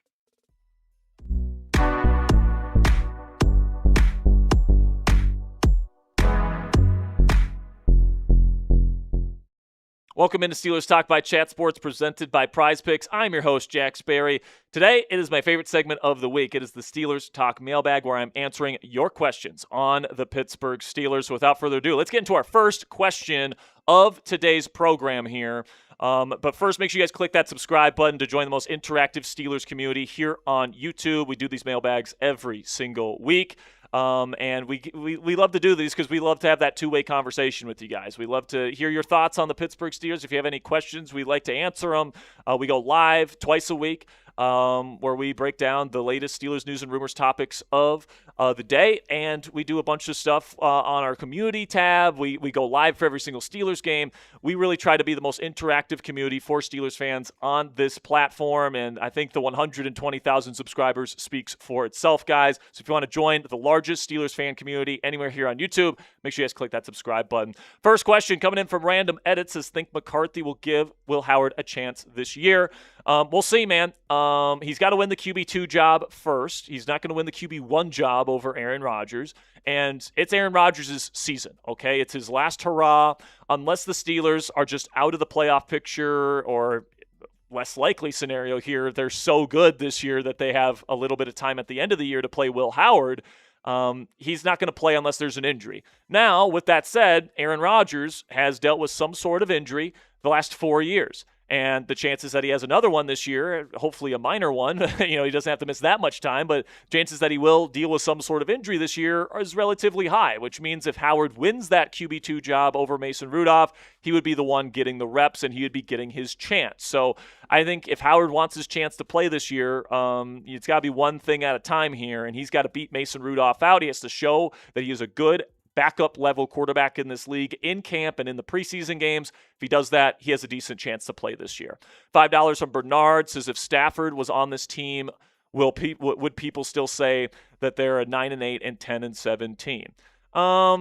Yeah, I don't know. I think no. They would, if Stafford was on this team, people would probably be saying this same exact Steelers roster would be a 11 or 12 win team, maybe even 13 because you're adding the league MVP, right? But I do think Stafford and Rodgers are in the same quote unquote category of quarterbacks because they're both non-mobile pocket passers that are cerebral guys, great football IQs, really good arm talent. But Stafford's obviously just at a higher level than what Rodgers is at right now. Maybe part of that is he's got better surroundings around him. Devontae Adams, Puka Nacua, Sean McVay, a great run game, good protection. Over here in Pittsburgh, it's not quite as good for Rodgers. But yeah, man, I think that if Stafford were on this team, that would increase the stock of this team a little bit.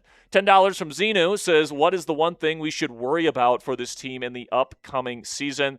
Well, there's some things that concern you. You start with Mike McCarthy, who obviously does not have a great track record in the postseason. He has a track record for his teams being pretty undisciplined, usually very high in terms of penalties, especially offensive line penalties. So hopefully that won't be the case for the Steelers this year. But then Aaron Rodgers, is he going to throw the ball down the field this year? Jeremy Bernard, Roman Wilson, will one of them step up, right? The offensive line, you've got two starters moving from the right side to the left side. Will they be able to make that transition comfortably? Then you've got two brand new starters on the right side. Dylan Cook, also making the move from left to right. Maybe Max Ahanicher as a rookie will play. We'll have to see on that. And then you've got three big question marks at right guard.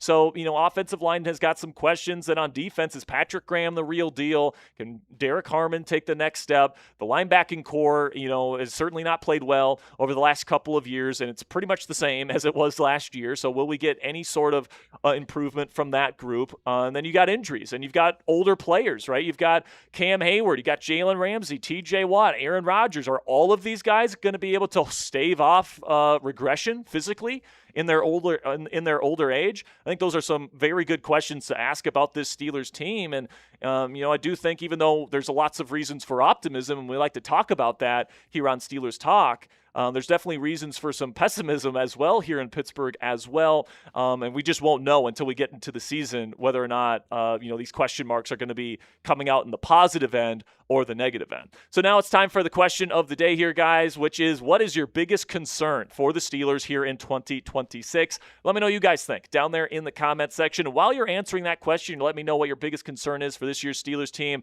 I want to tell you about a projection for this year's football season here for the Pittsburgh Steelers that I absolutely love, which is to take the more on season-long touchdowns for quarterback Aaron Rodgers. Aaron had more passing touchdowns than this last year, and that was with a much worse wide receiver core.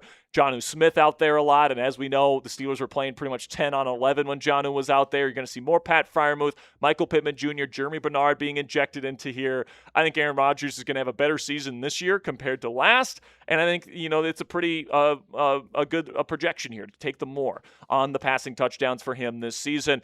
You can also pair it up with rushing touchdowns for Rico Dowdle and the less on passing touchdowns for Lamar Jackson. And this particular projection, guys, if you get all three correct in what PrizePicks calls a power play, you could turn $20 in an entry fee into $120 in winnings. So download the PrizePicks app today to join the fun. Use code HMA when you play your first $5 lineup to receive $50 in lineups. That's code HMA when you play your first $5 lineup to get an extra $50 in lineups with PrizePicks. Click the link in the comments and description to download the app today. And a big thank you to PrizePicks for sponsoring Steelers Talk. D. Salance says, what do you think about the Steelers players worth a first-round pick by ESPN? So Bill Barnwell came out with a list of, I think it was 6 players on the Steelers roster that were worth a first-round pick. He included Keanu Benton on that list. I kind of disagree with that, just given what he's done so far in his career. But for the most part, I agree with what his list was. And I think he had Zach Frazier, Joey Porter Jr., I skimmed it. I didn't actually read the article, to be completely honest with you. D. Salance. I think Nick Herbig was in that mix as well. Derek Harmon, I think, was in that mix as well. I think it's a pretty decent list. I don't think TJ Watt is worth a first-round pick anymore, if I'm being completely honest with you. I think he'd probably fetch a second-rounder at this point. Maybe after a good season, a bounce back season, that would change next off season. But right now, I think that there's, a decent amount of players that would be a first round pick or worth a first round pick in a trade for Pittsburgh. But I think the one area where I would disagree is I don't think Keanu Benton is worth a first. Czar Craig says, what do you feel is the position group that PFF grading is the most quote unquote accurate? It's a really good question, Czar Craig. I think they're pretty good on the offensive line. That's usually the one that I usually turn to the most for grading from them. So that'll be my answer. I'll say offensive line. Kevin Reed says, do you think if they give Peyton Wilson the green dot that maybe Queen gets back to Pro Bowl form? I mean, that's obviously the best case scenario is because he's very talented, right? He's very physically gifted. He's fast. He's quick. Long arms, there's a reason why he got taken in the first round all those years back out of LSU. But it's just the instincts are just not there for him, and they haven't been there pretty much his entire career. And where he's been at his best, Kevin, as you kind of point out, is that like when they've had Roquan Smith there in Baltimore, and that kind of just opened up Patrick Queen to just like be a heat-seeking missile and kind of just play sideline to sideline and just go hunt ball carriers. That was the best situation for him. But what went wrong with him in Pittsburgh his first 2 years here is, number one, Mike Tomlin, Terrell Austin scheme really puts linebackers in a tough position, in my opinion, from a coverage standpoint. But then also, B, I think he struggles with the communication aspect of things. So like you mentioned there, if you give the green dot to Peyton Wilson, maybe that will allow Patrick to feel more open to play free and to play easy. And maybe that will unlock a little bit of his athleticism a bit more. And maybe you get some more splash plays out of him. I'm kind of done expecting Patrick Queen to be an impact player at this point in his career. Maybe Peyton Wilson can get there. He's a younger player. We've never seen him outside of a Mike Tomlin and Terrell Austin defense. So I'm excited to see what Peyton Wilson looks like this year in particular. But right now, my hope is that Patrick Graham can just get Patrick Queen to play at a decent starter level because he just hasn't been that his first 2 years here in Pittsburgh. Now, before we get to the rest of your questions here, make sure you guys click that thumbs up icon if you are a real one. You guys know that clicking that thumbs up icon really helps out the channel. It helps get this video in front of new audiences, and that leads to more views, which means to more subscribers, and so on and so forth. So if you want to help our channel grow, the best way to do that is click that thumbs up icon. JT Clover says, what's more likely? Both DK and Pittman have 1,000 plus, or Roman and Germ both having 500 plus? I would say more likely is DK and Pittman both having 1,000. Because here's the thing. The Steelers are going to, I think, play a lot in 12 personnel this year. So Germ and Roman won't be on the field enough, both of them, to get 500 plus apiece. I think DK and Pittman, though, because they would be the receivers out there in 12 personnel, they have more opportunities. So I think if Pittman really has a bounce back season this year, he was on pace for over 900 yards last year in Indy before Daniel Jones got hurt, and DK Metcalf, because of the other weapons that exist in this passing offense now, I think he's going to get more opportunities. I think that there's, a non-zero chance that DK and Pittman both have 1,000. They're both going to have really good years for that to happen. I'm not predicting that to happen, but I do think that's more likely than Roman and Germ both having 500. Then Steve says, since he's played in McCarthy's system before, does Brock Hoffman have an edge over Anderson? Yeah, I mean, kinda, but like, all these offenses run very similar schemes. It's just a matter of what they call it. So it's not like it's like, oh, it's way different in Mike McCarthy's scheme versus what they're teaching them to do in Arthur Smith's scheme. Like it's not that different. So I don't think it's going to be that much of an advantage. Maybe it gives them a slight advantage, but like it's going to come down to who's the better player. It's really what it comes down to when it comes to offensive line play.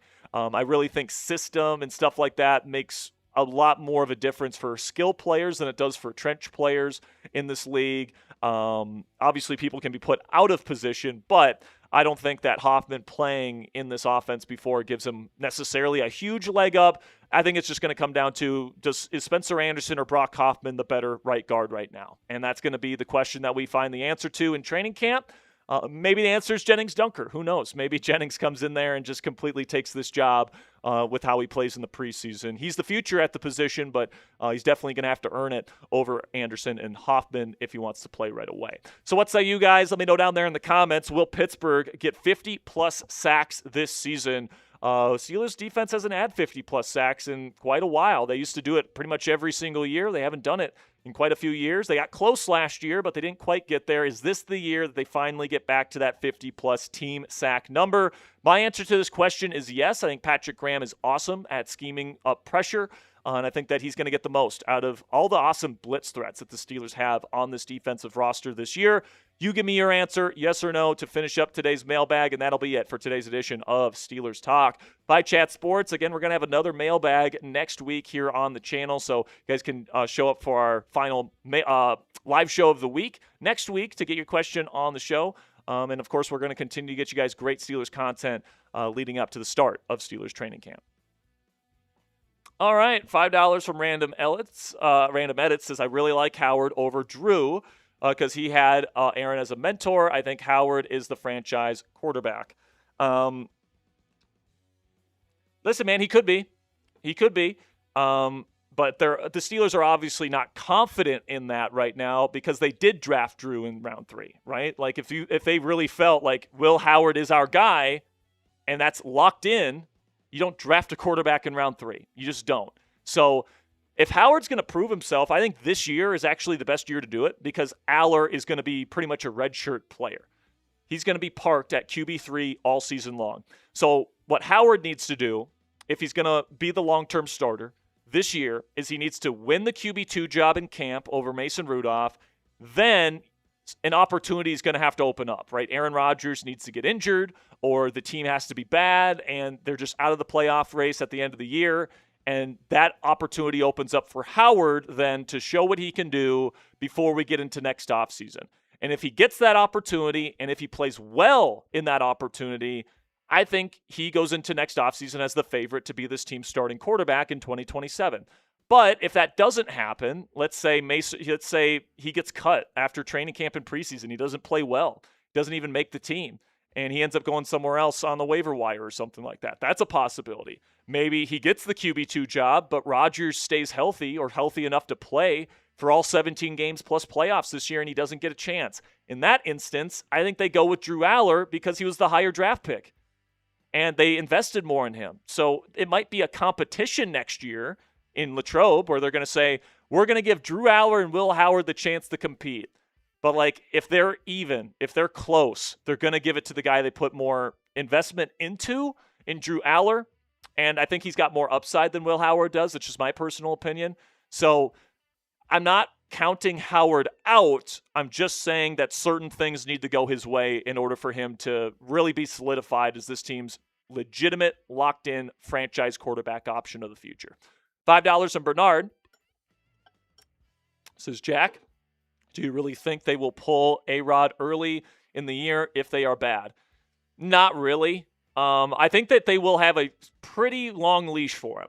It's going to have to get to the point where like the season is over. Like you're 2-5, 2-6, 2-7. You know, you're just stacking up losses in the first half of the year in order for them to even consider it. But I don't think that's going to happen, right? I think that the Steelers are going to play very well in the first half of the year. They're going to stack up wins. Rodgers is going to play well.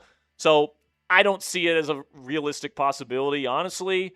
I would put it at a less than 5% chance Rodgers gets benched, first half of the year for sure. Once we get to the end of the season, if Pittsburgh's out of the playoff hunt, final 2-3 weeks of the year, it wouldn't shock me if they turn to Howard.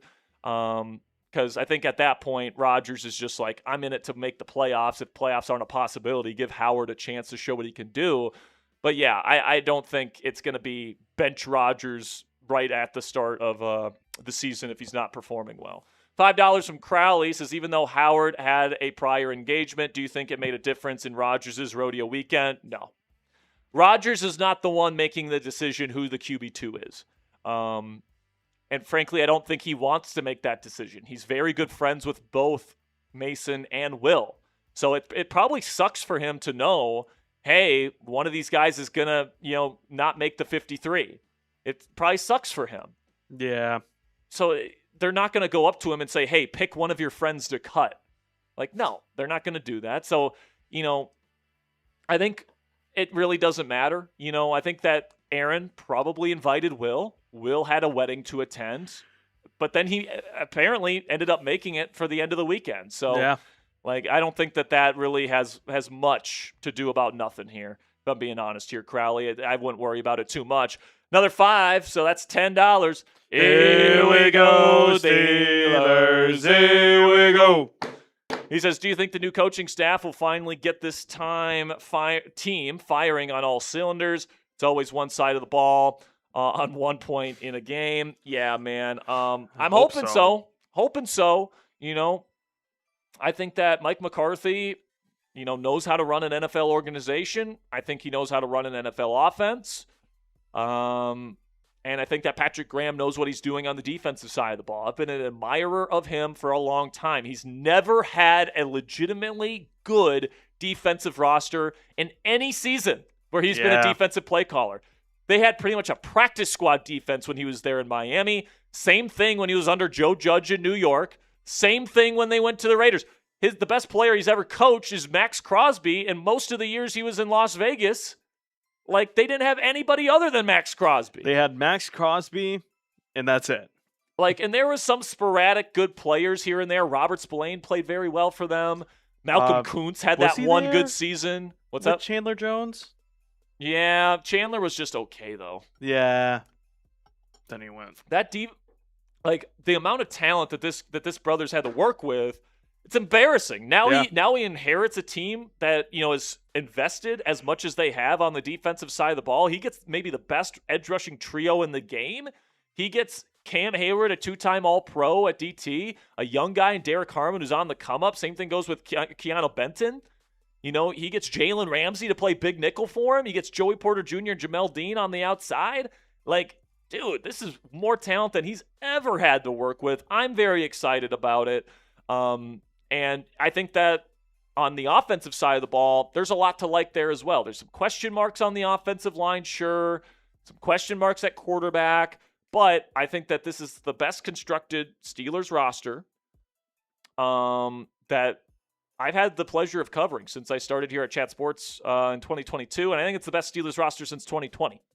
Yeah. So I'm excited to see what this group can do. Hopefully they hit some green lights with some of their younger players. Hopefully some of their older players can stave off, regression physically.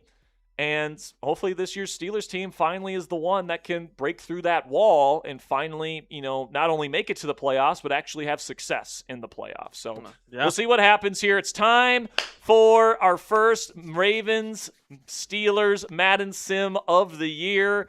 Right now, the Pittsburgh Steelers are sitting at 9-4. You guys can see here how the season has played out. A couple of kind of weird losses at home versus Atlanta and Indianapolis in the first half of the year, but overall played very well. Then you rattle off, 5 wins in a row at one point? Yeah, and then they've only lost games at home. Yeah, it's weird. They've only lost games at home. They've beaten every team on the road so far this year, so they're just road warriors. Currently sitting at 9-4. They're tied for first in the AFC North, and now they host the Baltimore Ravens.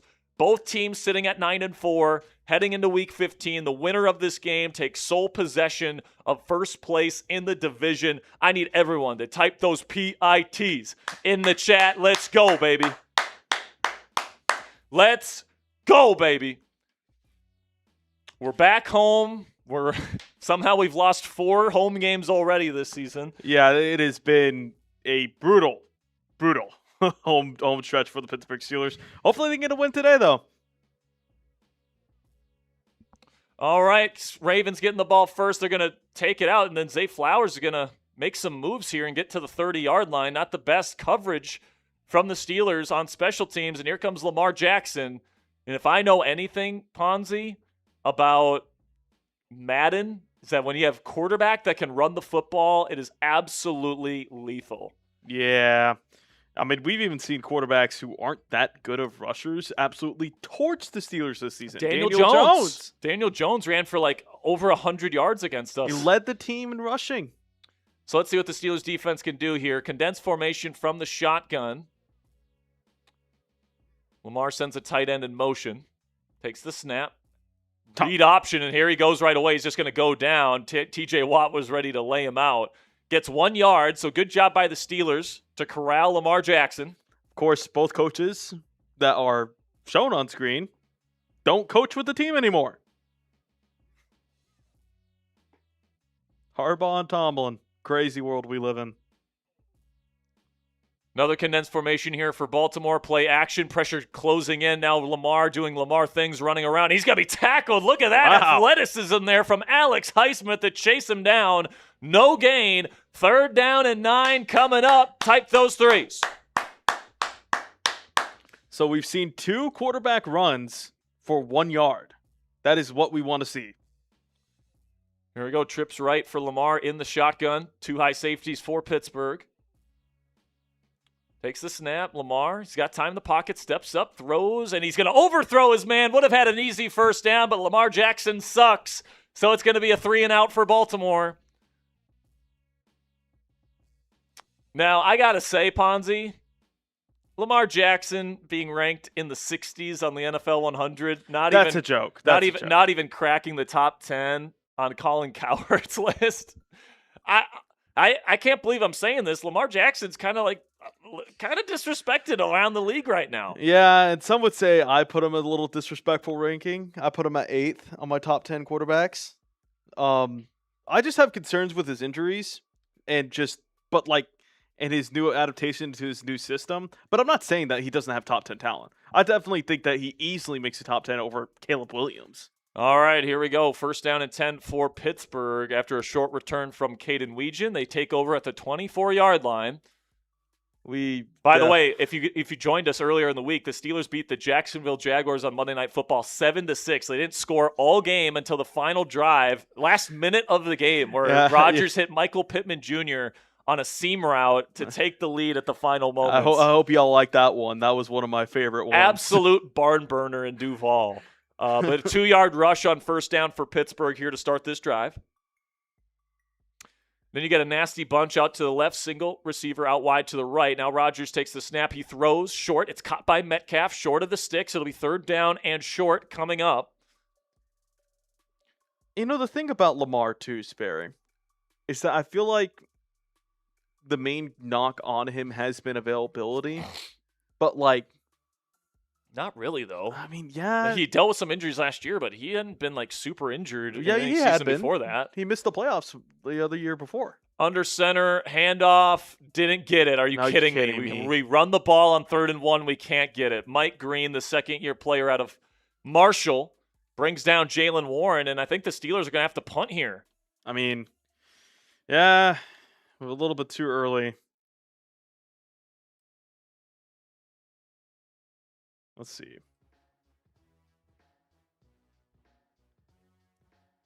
Before in 21 and 22 is when he only played 12. Last year he played 13. It's going to be fielded inside the 20 here, but a decent return for Webster, who's going to take it to the 31. Once again, some coverage issues for the Steelers. That's where the Ravens will take over. Back-to-back 3-and-outs for the offenses here. Now, the thing that worries me a little bit about the Ravens is that their defense should be getting back up to snuff. Jesse Minter coming in there. He's such a good defensive mind. That defense still has Kyle Hamilton on it. They still got a lot of good pieces. They should be pretty good this year. I don't know if they'll be Chargers defense level good from last year, but they'll be better. And then if Declan Doyle knows what he's doing at OC, man, and Lamar Jackson back healthy is back to what he was, could be dangerous. But on the other hand there, if Lamar Jackson is continuing to hold the ball for too long, taking too many sacks. By the way, Baltimore runs for a 1st down. No, never mind. 2nd down and inches, just short. If Lamar looks a lot more like he did last year compared to a couple seasons ago, I think Father Time has finally come for Lamar Jackson. Pistol formation, handoff. Peyton Wilson meets him in the hole, but he's going to fight forward for a 1st down. So they get down to the 42-yard line. And I think Lamar's one of those players where we talk about guys that can adapt their game. I think Lamar definitely has the ability to, just because he does have a good arm. It's not like he's got to get rid of the ball quicker, though. He can't be Mr. Run Around in his 30s. He has to win from the pocket more, as Lamar will throw short, and it's going to be caught for a short game. Joey Porter Jr. right there to bring him down. Second down and 8 coming up. I do like the fit with Declan Doyle, but I just do wonder how that adaptation is going to be with Lamar. And as a reminder, we will get to Super Chats when we do have some stoppages.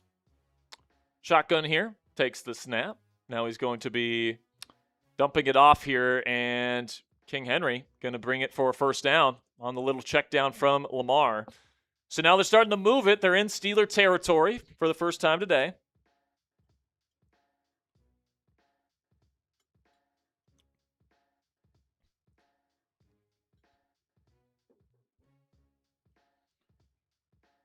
Under center is Lamar. Takes the snap. Handoff to Derrick Henry. He's got the edge. And he's on to the sideline, to the 10. He's going to break a tackle and get down to the 4. King Henry running through the Steelers defense, and now it's first down and goal, Ravens. Honestly, it kind of looked like he was just jogging through. Yeah, that's crazy, man. $5 from Crowley says, do you think... no, it's an older one. Here we go. Spencer says, I feel like we could use a zone covering linebacker would make a difference. I'll answer this question here after this play. Handoff to Derrick Henry. He's stuffed at the line of scrimmage. Cole Holcomb with the tackle. That actually brings me to a good point that I wanted to make here. Cole Holcomb is actually a good zone coverage linebacker. He's at least pretty good at it when he's healthy. He's very smart, good instincts. It's just he's not the best athlete in the world. If you could put Cole Holcomb's smarts and instincts into Patrick Queen, you'd have one of the best linebackers in the game. Yeah. Into that body and that physical skill set. Shotgun here in a condensed formation for Lamar. Quick throw, end zone, wide open, caught, touchdown, Mark Andrews. Type boo in the chat. Derek S. with a $30 super chat. This is the Derek Jeter sticker here. Got it. $30 from Derek Smith. Here we go, Steelers. Here we go.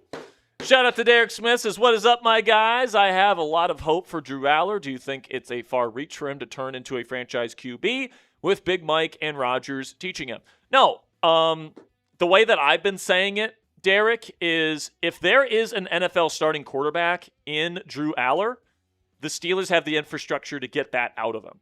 Because you've got an awesome quarterback developer at head coach in Mike McCarthy. It's like the best thing that he does. Then you have Aaron Rodgers as a mentor. So that does two things. Number one, he gets to learn how to do the job before he actually has to do it. Like so many of these guys get rushed out in their rookie season before they're ready. That doesn't have to happen here in Pittsburgh with Aaron Rodgers back. And then also Aaron Rodgers is like one of the smartest quarterbacks of all time and probably the world's leading expert in how to play quarterback in a Mike McCarthy offense. That resource for Drew Aller to learn from in year one is invaluable. And then once Drew eventually maybe gets the chance to be this team's starting quarterback, he's going to have a good infrastructure around him to get the most out of his talent. He can hand the ball off, and hopefully they're going to have a pretty solid run game. He's going to have some good receivers to throw the ball to. The defense should be pretty darn good. Like, this is a situation that is kind of tailor-made for a young quarterback like Aller to come into and develop. And maybe Aller just doesn't have it. And no matter how good the situation is around him, he's not going to have it, and he's not going to develop, and he's not going to be the future of this team. But Aller has a lot of talent in that arm, man. Lots of upside in his profile. So if he can learn how to mentally process a defense, how to have proper pocket footwork, how to marry his feet with the timing of the progression, I think he's got a chance, man. Shotgun from Rodgers, nasty bunch for him in shotgun, looking for the quick option, stepping up, now throwing down the field in a tight window, and it overthrows his man, incomplete. And this is the theme, Ponzi. Aaron Rodgers sucks for the first 3 quarters of the game, and then clutch Aaron Rodgers shows up in the fourth to deliver the win. Yeah. I just wonder how much longer this can go on in the season. Shotgun here with a quads formation out to the right as Baltimore tries to blitz. He throws, open receiver, and overthrew him again, incomplete. Jesus, man.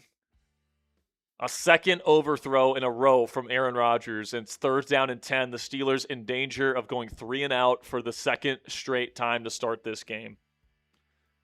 The Boo Birds are coming out in the chat. People aren't loving what they're seeing from A-Rod we here. We want Howard. Shotgun here. 2 receiver set on both sides. Now Rodgers will throw, and it's almost intercepted. Boo. Oh my! I don't think does Rodgers have a completed pass? I think he has one, and it was to Metcalf last drive. We want Howard. Yeah, man. If the Steelers are 9-4, I don't think those chants are coming out. But like, Rodgers hasn't been that good this season. It's gotten us to 9 wins. I will say he played a lot better in the earlier portion of the season. Like, he had some legitimately, like, really good games in the first half, and in the second half of the year, it's just been, like, the first 3 quarters, he can't throw a pass accurately. So, here we go. Baltimore has the ball again with a 7-point lead. So, F Madden in the chat for not giving Rodgers any accuracy. It's actually, like, kind of crazy.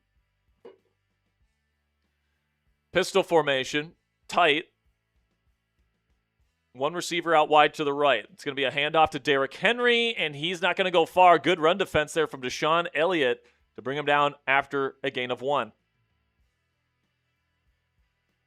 Still got 177 people hanging out with us here, kicking off their weekend on Steelers Talk by Chat Sports. Thank you guys so much for joining us here today. Of course, we'll have live watch parties for every real Steelers game this year. And preseason's right around the corner, so click that subscribe button. Quick throw here from Lamar to Mark Andrews. He'll pick up a decent gain of 7. 3rd down and short coming up.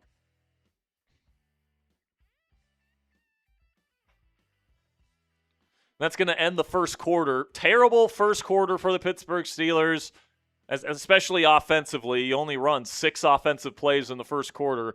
7-0, Ravens lead, and they have the ball. Big 3rd down here. Try to get him off the field. Shotgun for Lamar. He will send Bateman in motion to form a stack. Takes the snap. Hands it off. Can they bring him down? He gets the edge again. Terrible run defense. Looks like Nick Herbig failed to secure the edge. It's a pretty big gain for Justice Hill. 1st down. Ravens.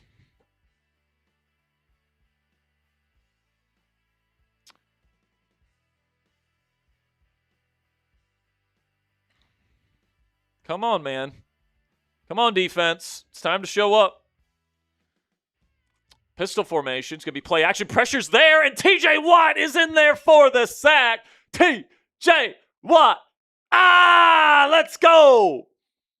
Number 90 breaks through. It'll be 2nd down and 16.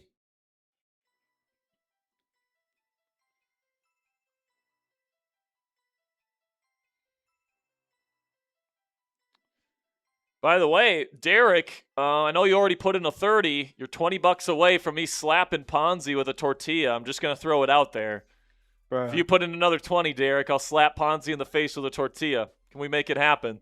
Shotgun here for Lamar. 2x2 formation. Takes a snap, stepping up, throwing. Open receiver caught. Zay Flowers just gives himself up after Deshaun Elliott kind of flew by him. It's a gain of 2. Actually, no, gain of 8. 3rd down and 8 coming up. It's 3rd down and long. Got to get off the field here. Type those 3s in the chat. Let's go. 3 receivers set. Shotgun for Lamar. Takes the snap. He's looking. Got a clean pocket. Now he's rolling out to the left. He's going to look to run. No Steelers defenders on him, and he's running all the way to the 15. He's going to get all the way down to the Steelers' 10-yard line. 1st down, Ravens. Are you kidding me? That is crazy. Just when you thought you had him, you don't put a spy on Lamar frickin' Jackson. What are we doing? Good hustle by Keanu Benton to go and eventually make the tackle down Worth the field. Worth a 1st-round pick, Keanu Benton. But we're in danger going down 2 touchdowns here early at home to the arch rivals here. Shotgun for Lamar. It's going to be QB power, and he's still running. Gets all the way down to the 2-yard line. Not fun.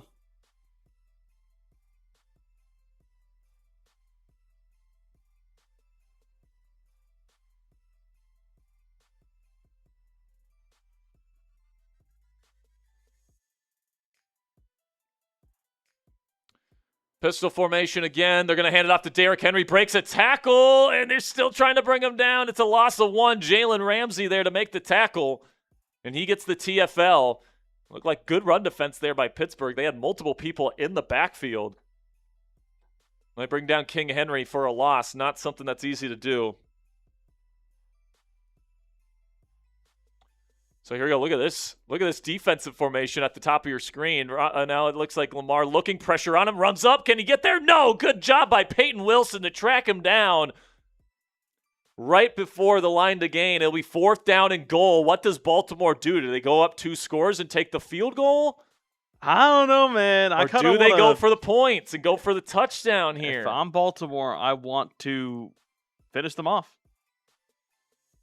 Let's see what they do here. They're going to send him out there. Everyone type defense in the chat. Defense. Shotgun here for Lamar, but he's got his X Factor activated. Look for the run. Sends a man in motion. Lamar takes the snap. Hands it up, and he's blown up. Huge play by Sebastian Joseph Day, and the Steelers take over at the 5-yard line. Huge stop by the Steelers defense. Man, what a jolt. Let's go, man. That's exactly what this team needed. Now, if Rodgers can lead this offense on a 95-yard drive, that is exactly the momentum that this offense needs to get things going again. But hopefully they just don't get a safety here, you know what I'm saying? Huge defensive stop. Now you got to put a full drive together. Under center is Rodgers, multiple tight ends, 12 personnel. Takes the snap. You will hand it off to Warren, not going anywhere. No gain for the Steelers. It's their second run attempt of this game, I believe. No, third rush attempt. And 2 have gone for 0 yards. 1 has gone for 2 yards. So the run game not doing anything. 12 personnel again. This time they put Rodgers in shotgun. He takes the snap. He's going to dump it off. He's got blockers in front of him. There goes Warren. He's going to get close to 1st down yardage. It'll be 3rd down and 1 coming up. Got to move the sticks here, man. Got to give the defense a little bit of a break. If you can go the length of the field here, Ponzi, you can probably finish out the half. Yeah, see, that's what I was thinking, but I just don't know if I trust this offense to do literally anything. Have they even gotten a 1st down? No 1st downs for the Steelers offense to this point. 7-step drop throws, caught. Darnell Washington brings in the tough catch. He got blasted by Roquan Smith. But DW, the newly paid tight end, brings it in. 1st down, Steelers. First of the day. Yeah. Birdman says these games are unwatchable. I think it's just a Tomlin effect on the sideline, if I'm going to be honest. The fact that we can't change the coach, these are all Tomlin games. Yeah, they are. Like, they're low scoring. Shotgun here for Rodgers. Takes the snap. Looking. He's got a clean pocket. Throws. It's going to be caught by DK Metcalf. That's his second catch of the day. Yeah. A little bit of a downfield throw from Rodgers there. Picks up a Steelers 1st down. Downfield 10 yards.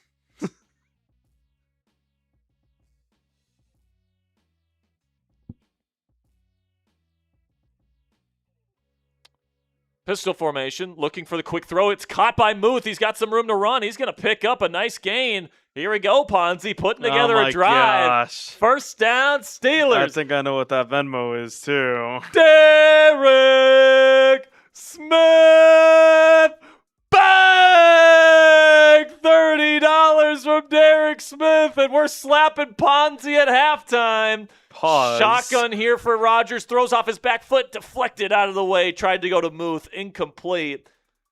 Oh, my gosh. Tortilla slap. Tortilla slap. Hey, let's go. Tortilla slap on its way at halftime. We got 1 minute, 9 seconds left. Rodgers trying to put together a 2-minute drill. Derek says, love the slaps. You guys are awesome. No, you're awesome, Derek. Shotgun Rodgers looking, throwing. Sit route, caught Jeremy Bernard, his first catch of the day, and a timeout by the Steelers. They got to get him more involved. And another 1st down. Yeah, Jeremy Bernard's been awesome in this simulated season. If we get anything close to how good Bernard has been in the simulated season in real life, I will be extremely happy with that. Bernard Nixon with the 2. Was that a TD for Roman last year versus the Packers? Yes, it was ruled that. It was ruled a touchdown. Shotgun here, takes the snap. Rodgers throwing on the little in route. It's caught by Metcalf, and he's running away from people to the 20, to the 10. Touchdown, Steelers! DK, have it your way. He scores! Let's go, DK Metcalf. Kind of like the Vikings game last year on that little in route, caught and just ran away from the rest of the Ravens secondary. That's what he can do, Ponzi. That is what he is so special doing, and I'm hoping that Mike McCarthy and Brian Angelico tap into that this year and get him the ball over the middle of the field more often. I know Rodgers typically isn't somebody that loves to throw over the middle, but like you got to show him the numerous times where you got the ball in the hands of DK Metcalf with room to run in space, and the guy, when he gets to that second gear, it's scary how fast he can get at his size. Like, man, once that freight train gets going, it's unstoppable. And that's the best thing about DK Metcalf. It's not the 50-50 ball ability, which was what you would think it would be because he's a behemoth of a human being. It's the run after the catch ability that is special for him. It's also taking the top off the defense. If you can catch one-on-one on a post from DK, he can absolutely run away from people literally half his size, which is unreal, man. $5 from Crowley says Muth got robbed for so many of his could-be best years. Completely agree, man. Yeah. Had to deal with Matt Canada, poor quarterback play, and then last year, Jonnu fucking Smith taking his reps. But I hope that this year it was worth the wait because he's going to get a lot of time on the field, in my opinion. He fits this Mike McCarthy-style offense so perfectly, and he's got a great connection with Rodgers, who I know really appreciated how he handled his business last year, and he's going to want to feed him a lot this year. So I think it's going to be a career year for Muth. It's going to be finally that year that we've been waiting for from him because we actually have the coordinator to be able to get it done. Here we go. Ravens still have 3 timeouts, by the way. They got almost a full minute to drive down the field. They're going to dump this off quickly to Zay Flowers, who gets pummeled by Alex Highsmith. He's been flying around, hitting people hard in this game. Clock continues to tick. Baltimore not calling timeouts. I think they're just content to let this Yeah, run I think out. so. I think so too. Because we did see the Steelers call a timeout on their drive. The AI's not broken. Don't yell at me. No half-off special. No half-off special yet. I formation, hand off to Derrick Henry. He's got blockers in front of him, but what a play. Who is that there? I think that was Jamel Dean who beat the 2 blockers to contact Derrick Henry, slowing him down. And yes, they pick up the first down, but that could have been a lot more, Ponzi. All right, it's halftime. You know what that means. All right, halftime. Get over here, Ponzi. Oh, my goodness. Get over here, bud. All right. As you guys know, $50 in donations, and we'll slap the crap out of Ponzi. Or me. If we get another 50, he can slap me. All right? All right, you ready? He's wearing his Padres shirt. Gross. All right? Go Pirates. Got my neck. There we go. I'm going to keep this tortilla here for safekeeping just in case we need another one. It is fresh and warm. That is right. All right. Let's get into the second half. Tied 7-7 in a huge divisional matchup. Winner takes the lead in the AFC North with just weeks left to go in the season. Of course, the Steelers still have to play Baltimore again in Baltimore in the season finale. Could be for the division. Could be for the division. So hopefully the Steelers can win this one. Set themselves up nicely.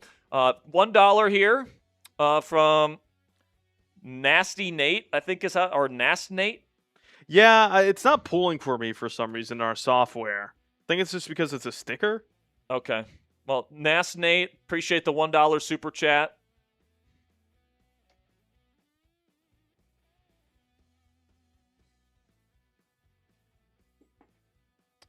And now we're ready to kick things off in the second half. Hey, Nasty Nate with a 10. There we go. That one pulls. Here we go, dealers. Here we go. Let's go, Nasty Nate. $10. If you got a question, feel free to put it up on there. Use hashtag Steelers. Oh, or it did pull. do another one. All right, we'll show those real quick. $1 super chat from Nasty Nate and $10 from Nasty Nate as well. Shout out to you, my friend Nate.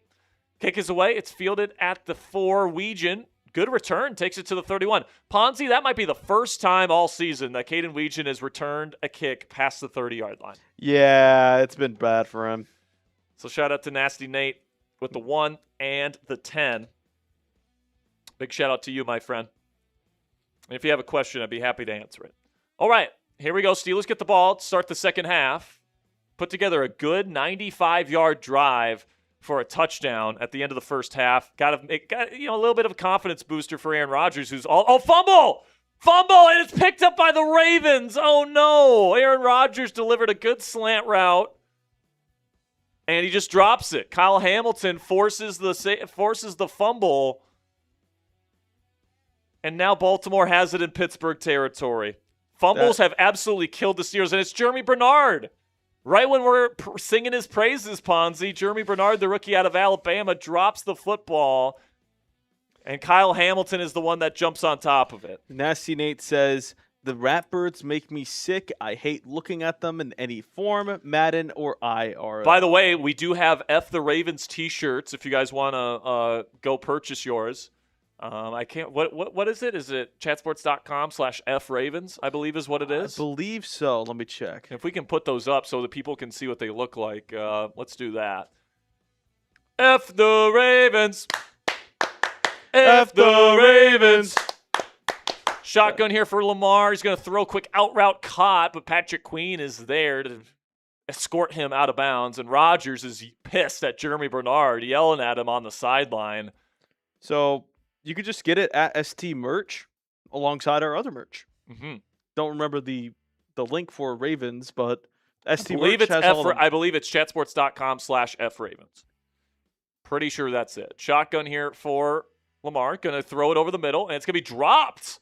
Patrick Queen. A lot of that. Patrick Queen, a nice little defensive play. Back-to-back good defensive plays from Patrick Queen. That's nice to see. Now 3rd down and 8. Let's get off the field here, guys. Let's get off the field. Come on, 3rd down and long. Lamar has his X Factor activated, so they better have a spy on him. Takes the snap. Lamar looking, throws over the middle, wide open, 1st down, Zay Flowers. It's just clockwork every single time. So soft. 1st down Ravens, and they're down to the Steelers 29. They're definitely getting points out of this drive. Bernard with a 2 says, will Aaron Rodgers throw over the middle more? I think so, and I hope so. Yeah. We'll just have to see, though. Shotgun for Lamar. Takes the snap. Hands off to Justice Hill, not going anywhere. Gain of 3. Cole Holcomb with a decent tackle.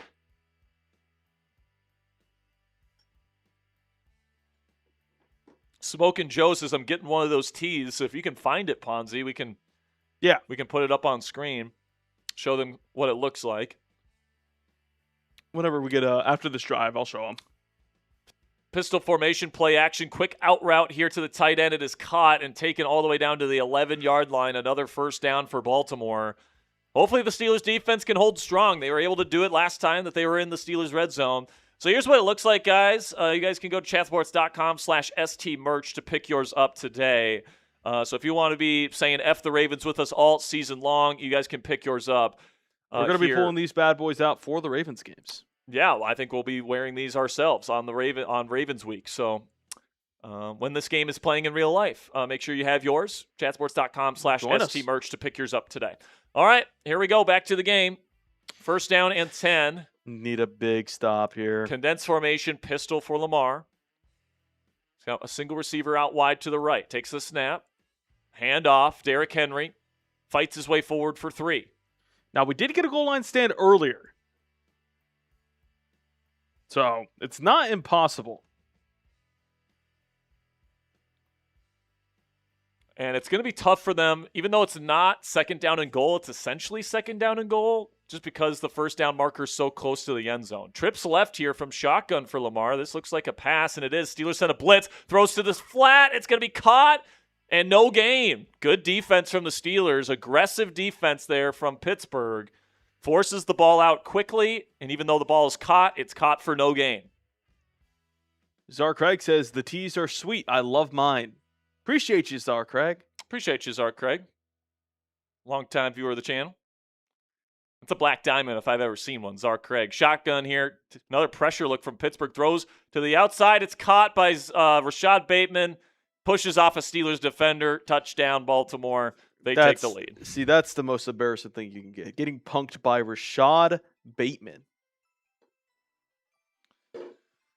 Yeah, that sucks, but we did get, it doesn't suck. Got a couple super chats here. $5 from Crowley. Says, I feel the simulation is modeled after last year's coaching and offense. Thoughts? Technically, it's not. Ponzi I did change the playbooks. So it's the Chicago Bears playbook because Declan Doyle's coming over from Chicago for the Ravens. It's the Dallas Cowboys playbook for the Steelers, which, by the way, Brian Schottenheimer runs a Mike McCarthy offense in Dallas.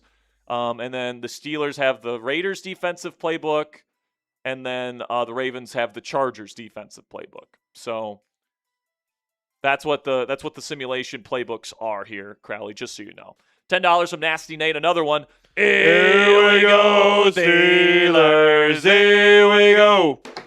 He says, as a born and raised Berg guy, do we really think it's going to be that bad this year like Madden is saying, for example? Well, it's not going bad in Madden at all. I mean, this Madden season, Nasty Nate, we're 9-4. It's pretty damn good. If we win this game, we're back to double-digit wins. So I would be thrilled to be sitting at 9-4 when we play the Ravens in Week 15. Well, I mean, we've already clinched a winning record. Exactly. Kicks away.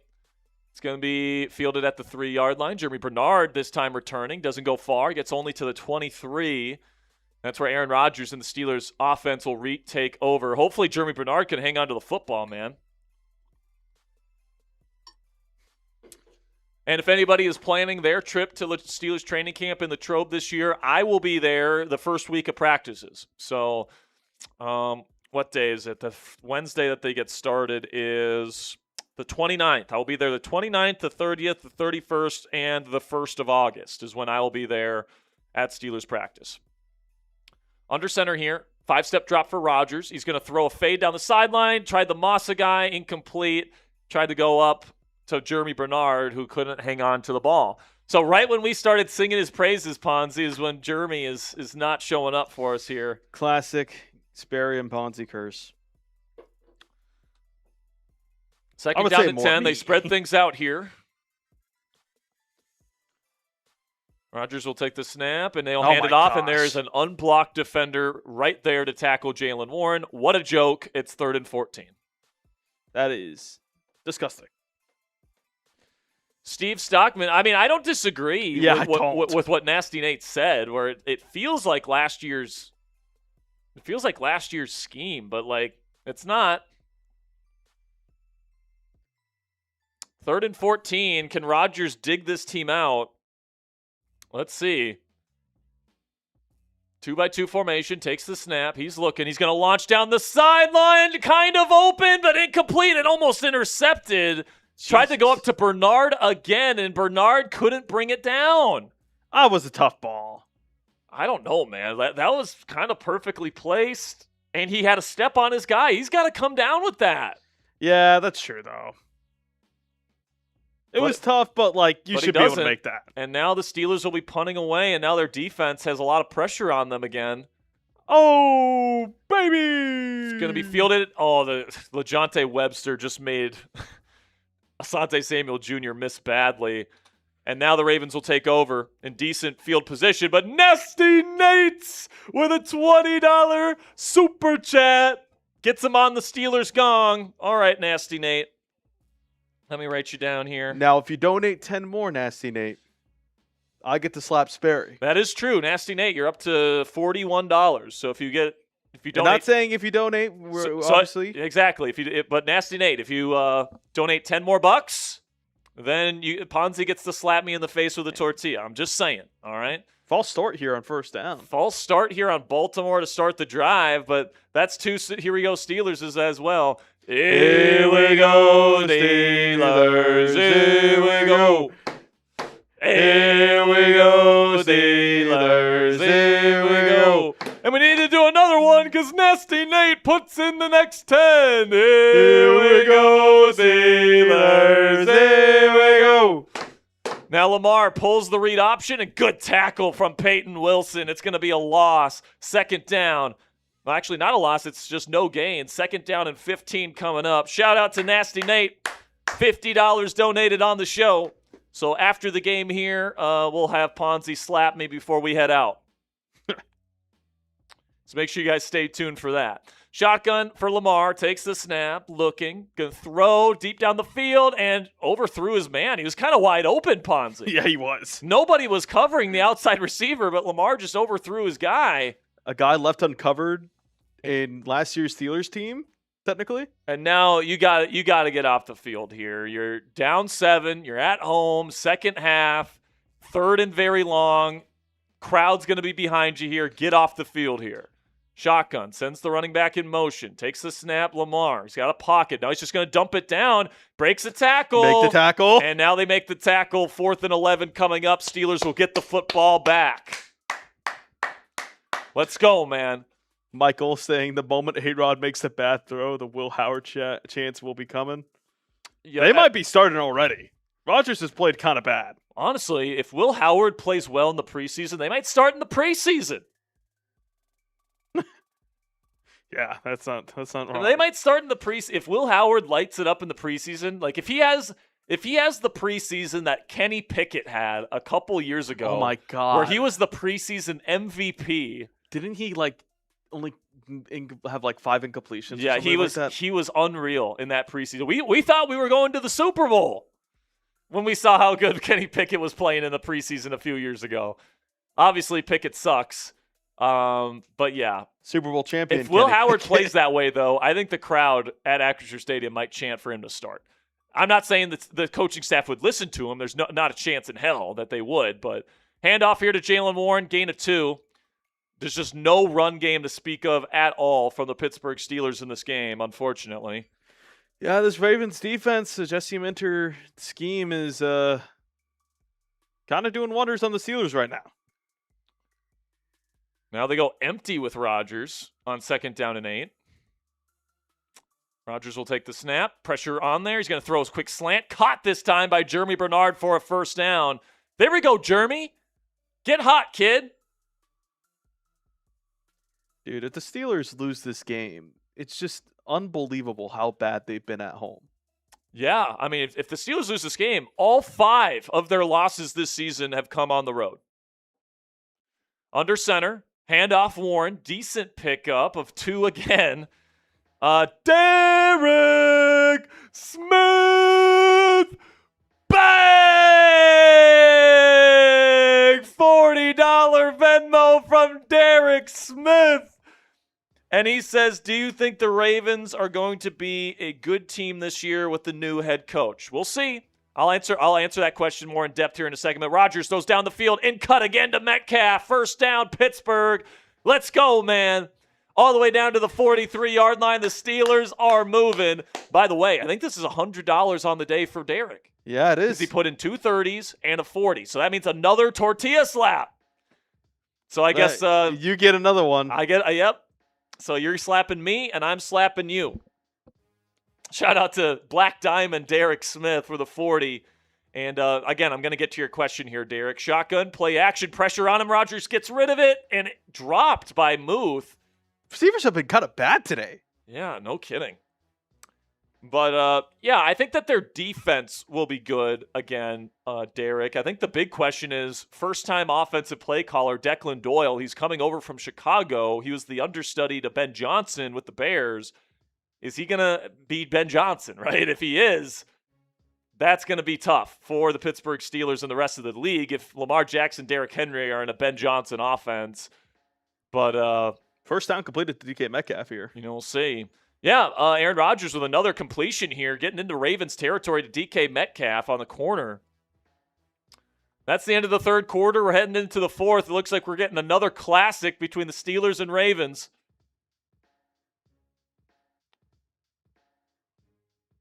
So this was the 10 from Nasty Nate. I don't think we showed it. Shout out to Nasty Nate. Curious of Madden stats this year's versus A-Rod. Your last year's stats last season with the new targets in line doesn't seem to fit. Well, A-Rod didn't start for half the season last year, didn't he? What are you talking about? For Madden? Oh, yeah. Under center here. 5 step drop throws. It's going to be incomplete. Yeah, because last year, first, I think 3-4 weeks, we were still waiting for Rodgers to sign with the team, so we had Will Howard and Mason Rudolph playing. Yeah. So the stats would not line up. But here we go. 2nd down and 10 after the incomplete pass. 2-by-2 formation in empty. Takes the snap. Rodgers has to get rid of it quickly. There's pressure on him immediately. He took a shot, and it's incomplete. He just dirted it. Looked like a wide receiver screen. Nasty Nate with another 10. Now 40 away from becoming a spare dog. That's right. Nasty Nate, you're $40 away from becoming a spare dog. You get that spare dog sticker next to your super chats for the rest of the season. You get entered into all of our raffles throughout the year, and you get a signed Steelers Talk hat, the same one I'm wearing here. So 3rd down and 10, big down. Rodgers airing it out. Incomplete. Good coverage from Baltimore. Marlon Humphrey. And it's going to be 4th down, and I don't think this is quite in Chris Boswell's field goal range. I think I would punt, unfortunately, and trust my defense. But yeah, Nasty Nate, just so you know, $40 away from becoming a spare dog, my friend. Oh, they are trying to kick this. Okay. This is a 58-yarder. It's up, and it's no good. Chris Boswell misses his 3rd kick of the year from 58 yards away, and now Baltimore has great field position. It was wide right. And that's disappointing. So the defense has to show up here. If you give up even a field goal, it's a 2-possession game, and I just don't know if I really trust Pittsburgh to score twice before the end of the game. So defense is going to have to really show up here, and you really needed Boz to show up for you right there, Ponzi. Unfortunately, he didn't. But now under center is Lamar. I'm sure they'll probably try and run the football here. No play action. Now throws into the flat and good. Oh, no. Jalen Ramsey misses the tackle. But it's a good thing Peyton Wilson's there to clean it up after a gain of 3. Hot Rod with a 5. Says, glad I was able to catch the stream before you sign off for the day. Where were you able to find my Black Diamond jersey? Yes, Hot Rod. And I believe we sent it out. So it should be coming your way, my friend. Hopefully you get it before training camp. Shotgun here for Lamar. Shift pre-snap. It's going to be read option, and that has just been doing nothing all day, man. They've contained the quarterback. They've actually done a really good job containing Lamar for the most part. He's had a couple of decent runs, but now it's 3rd down and 7. 3rd down and long. I'm pumped. You know what gets me pumped also? Crowley with the 25. Let's go, Crowley. Everyone type Crowley in the chat. Let's go. We'll get to the message here in a second, but it's a big play. 3rd down and 7. Lamar stepping up, throwing, and why are we playing soft? Somehow they get the stop before the 1st down marker, but the Steelers are playing like 3 yards behind the yard to gain. What are we doing?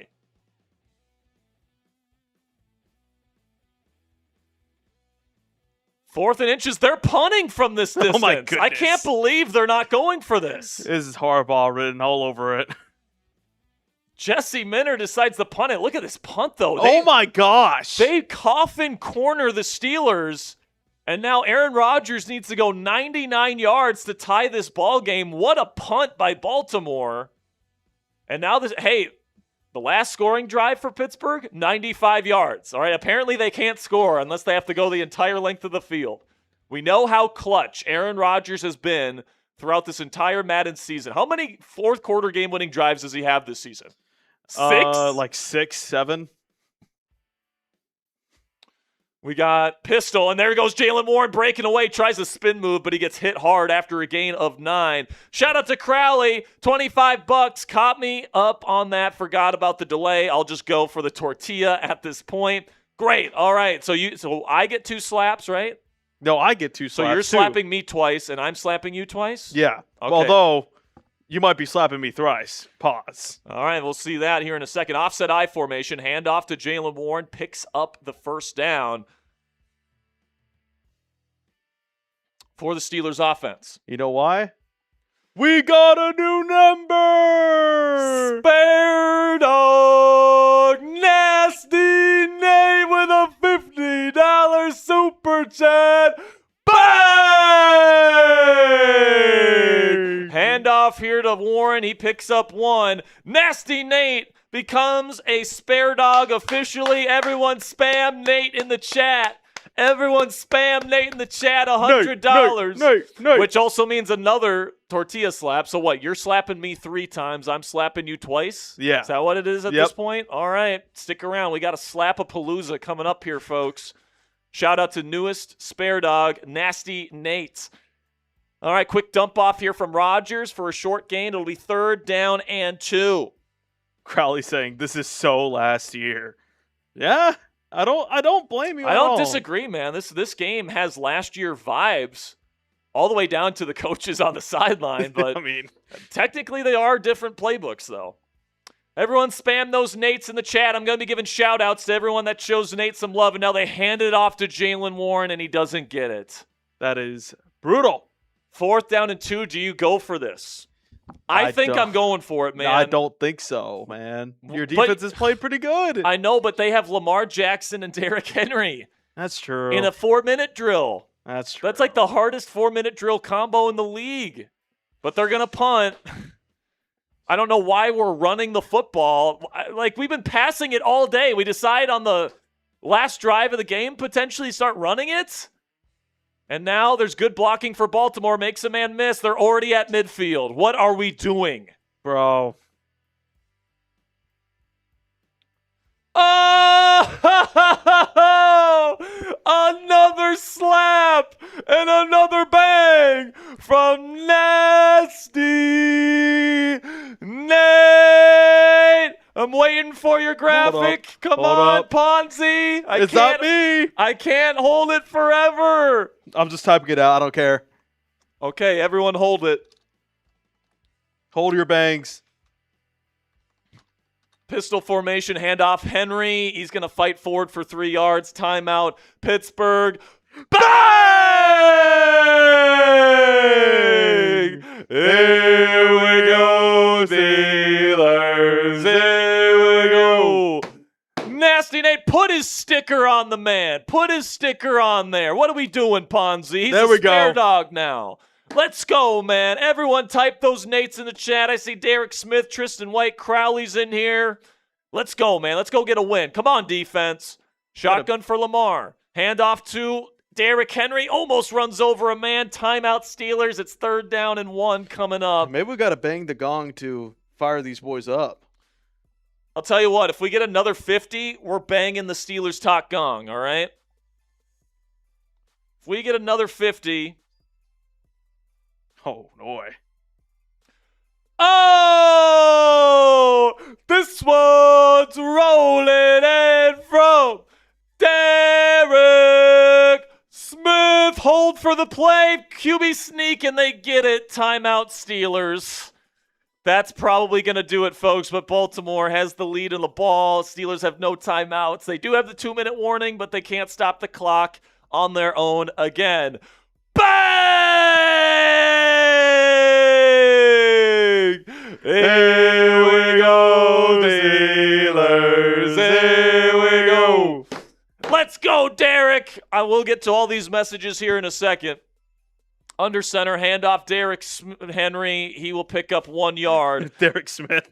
Derek Smith says, let's make this stream like a UFC match in a Mexican restaurant.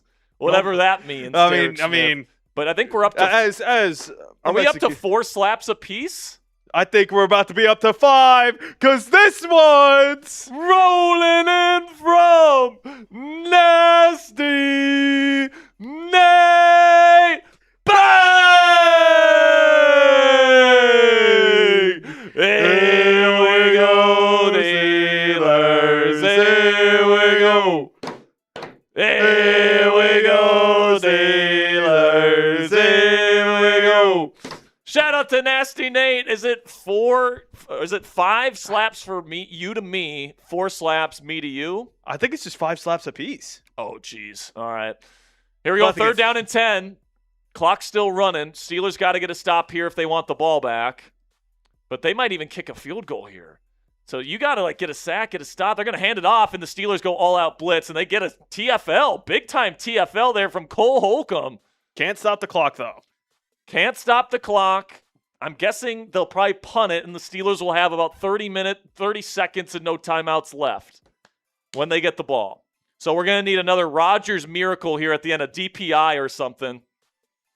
Now, Crowley, how much is Black Diamond? 500. Man, our guy himself good way through here. Kick is away. And another amazing punt. Steelers have to go 93 yards in 36 seconds with no timeouts. Oh, shoot. I'm sorry. My software read it as Nasty Nate. That's Crowley. That was Crowley. I apologize for that. The bang was for Crowley. Yeah, that was Crowley with that last 50. Apologize for that. So sorry, Crowley. We showed it as Nasty Nate, but it was Crowley. Which he is now also a spare dog. All right, well, let's put his super chat up with him this time. Shotgun here. Going to throw quick. It's going to be caught, and it's going to be a 9-yard game, but that's not going to be good enough. Rodgers trying to get the play in here. Yeah, we have – this game's pretty much over. Yeah, it's looking like the Steelers, once again, are only going to score 7 points in the entire game. And at home. And another loss at home. This is the 5th loss at home this Madden Simulated season as Rodgers will look to run for it. He's tackled. The clock's going to run out. But that's okay because Crowley comes in with a 50. Bang! Here we go, Steelers. Here we go. Shout out to Crowley, by the way, before I forget. Put my email down in the L3 there, Ponzi. Yep. Crowley and Nasty Nate, as new members of the Spare Dog Club, you guys get a signed Steelers Talk hat. So you guys send me an email with your shipping address, and I'll make sure to send it out to you.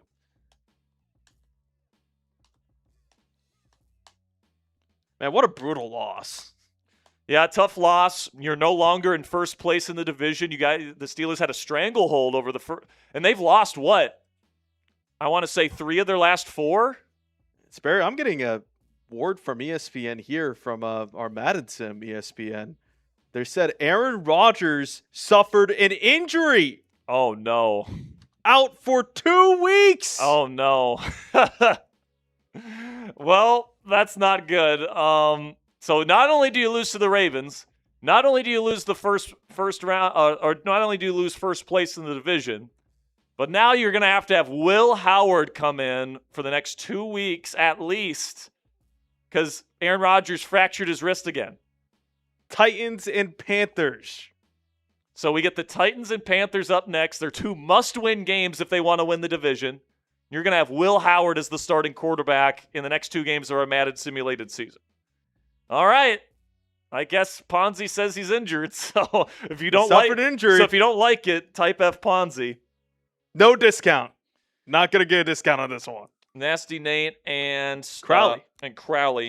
So So you guys send me an email, sperry@chatsports.com. Send me your shipping address. I'll make sure to get you your guys' Spare Dog hats here. Greatly appreciate your guys' support. What's up? I got to count how many tortilla slaps we got. Yeah, I think we've got 5 apiece. Let's see. Okay, the first one was from Derek. Right, so he gave us 2 tortilla slaps, correct? Derek got us 2. Crowley got us, I think, 2. And then Nasty Nate got us 3. Right? Or was it 4? Was it 4? I know for a fact we got up to 4 apiece at one point. I think that's what we're at. Let's see. All right. 1. We're at 4 apiece. 2, 3, 4. Crowley says I'll be in Latrobe on the 31st. All right, man. I'll be there. 5. I'll be wearing my Steelers Talk gear, so I'll be probably pretty easy to find. You know what? I think we're at 7. We're at 7. We'll call it 4 apiece. I don't care. Yeah, let's just call it 4 apiece. That's fair. All right, that's fair. 4 apiece. All right. I think the way we do it is we just go all in a row. Yeah. Maybe not all the way powered up. All right. I'll take. Yeah, just in case these break. All right. So Ponzi's going to get his 4 slaps in, then I'll get my 4 slaps in, and then we'll say goodbye. So do we do this the way of ba ba ba ba, or do we go ba ba ba ba? I don't care. Whatever you want. Stop buying. Okay, that's it. Those he did not take advantage of his opportunity. I didn't want it. All right, here we go. This one's probably gonna break on me though. So get in the frame here. All right. I was easy on you. All right. Ready? There you go, 2. There we go. Oh. God, how does it not work? I didn't even slap that hard, and it just got him just right. Ready? That was a weak one, the last one. Oh well. Oh well. All right. That was fun. Hope you guys enjoyed it. That was a fantastic stream, guys. Thank you so much for the for all the support, for all the super chats. It was a lot of fun. All the I think that's the most we've made on a singular stream for a while there. We made quite a bit in Venmo. We got a couple more spare dogs in here. So thank you guys so much for supporting the channel. And even for the people that didn't donate to the show, you just hung out with us. Those are the real ones, man. So thank you guys so much for supporting our channel. We still got over 100 people watching live, at 7 p.m. Eastern time on a Friday night. So I can't express my gratitude enough for you guys. We will be back next week with more live coverage of the Pittsburgh Steelers here on Steelers Talk. Got more Madden Sims, all that great stuff. So if you don't want to miss any of that, as well as our weekend content that is slated to come out over the weekend, make sure you guys click that subscribe button if you haven't already. Until next time, guys, here we go, Steelers.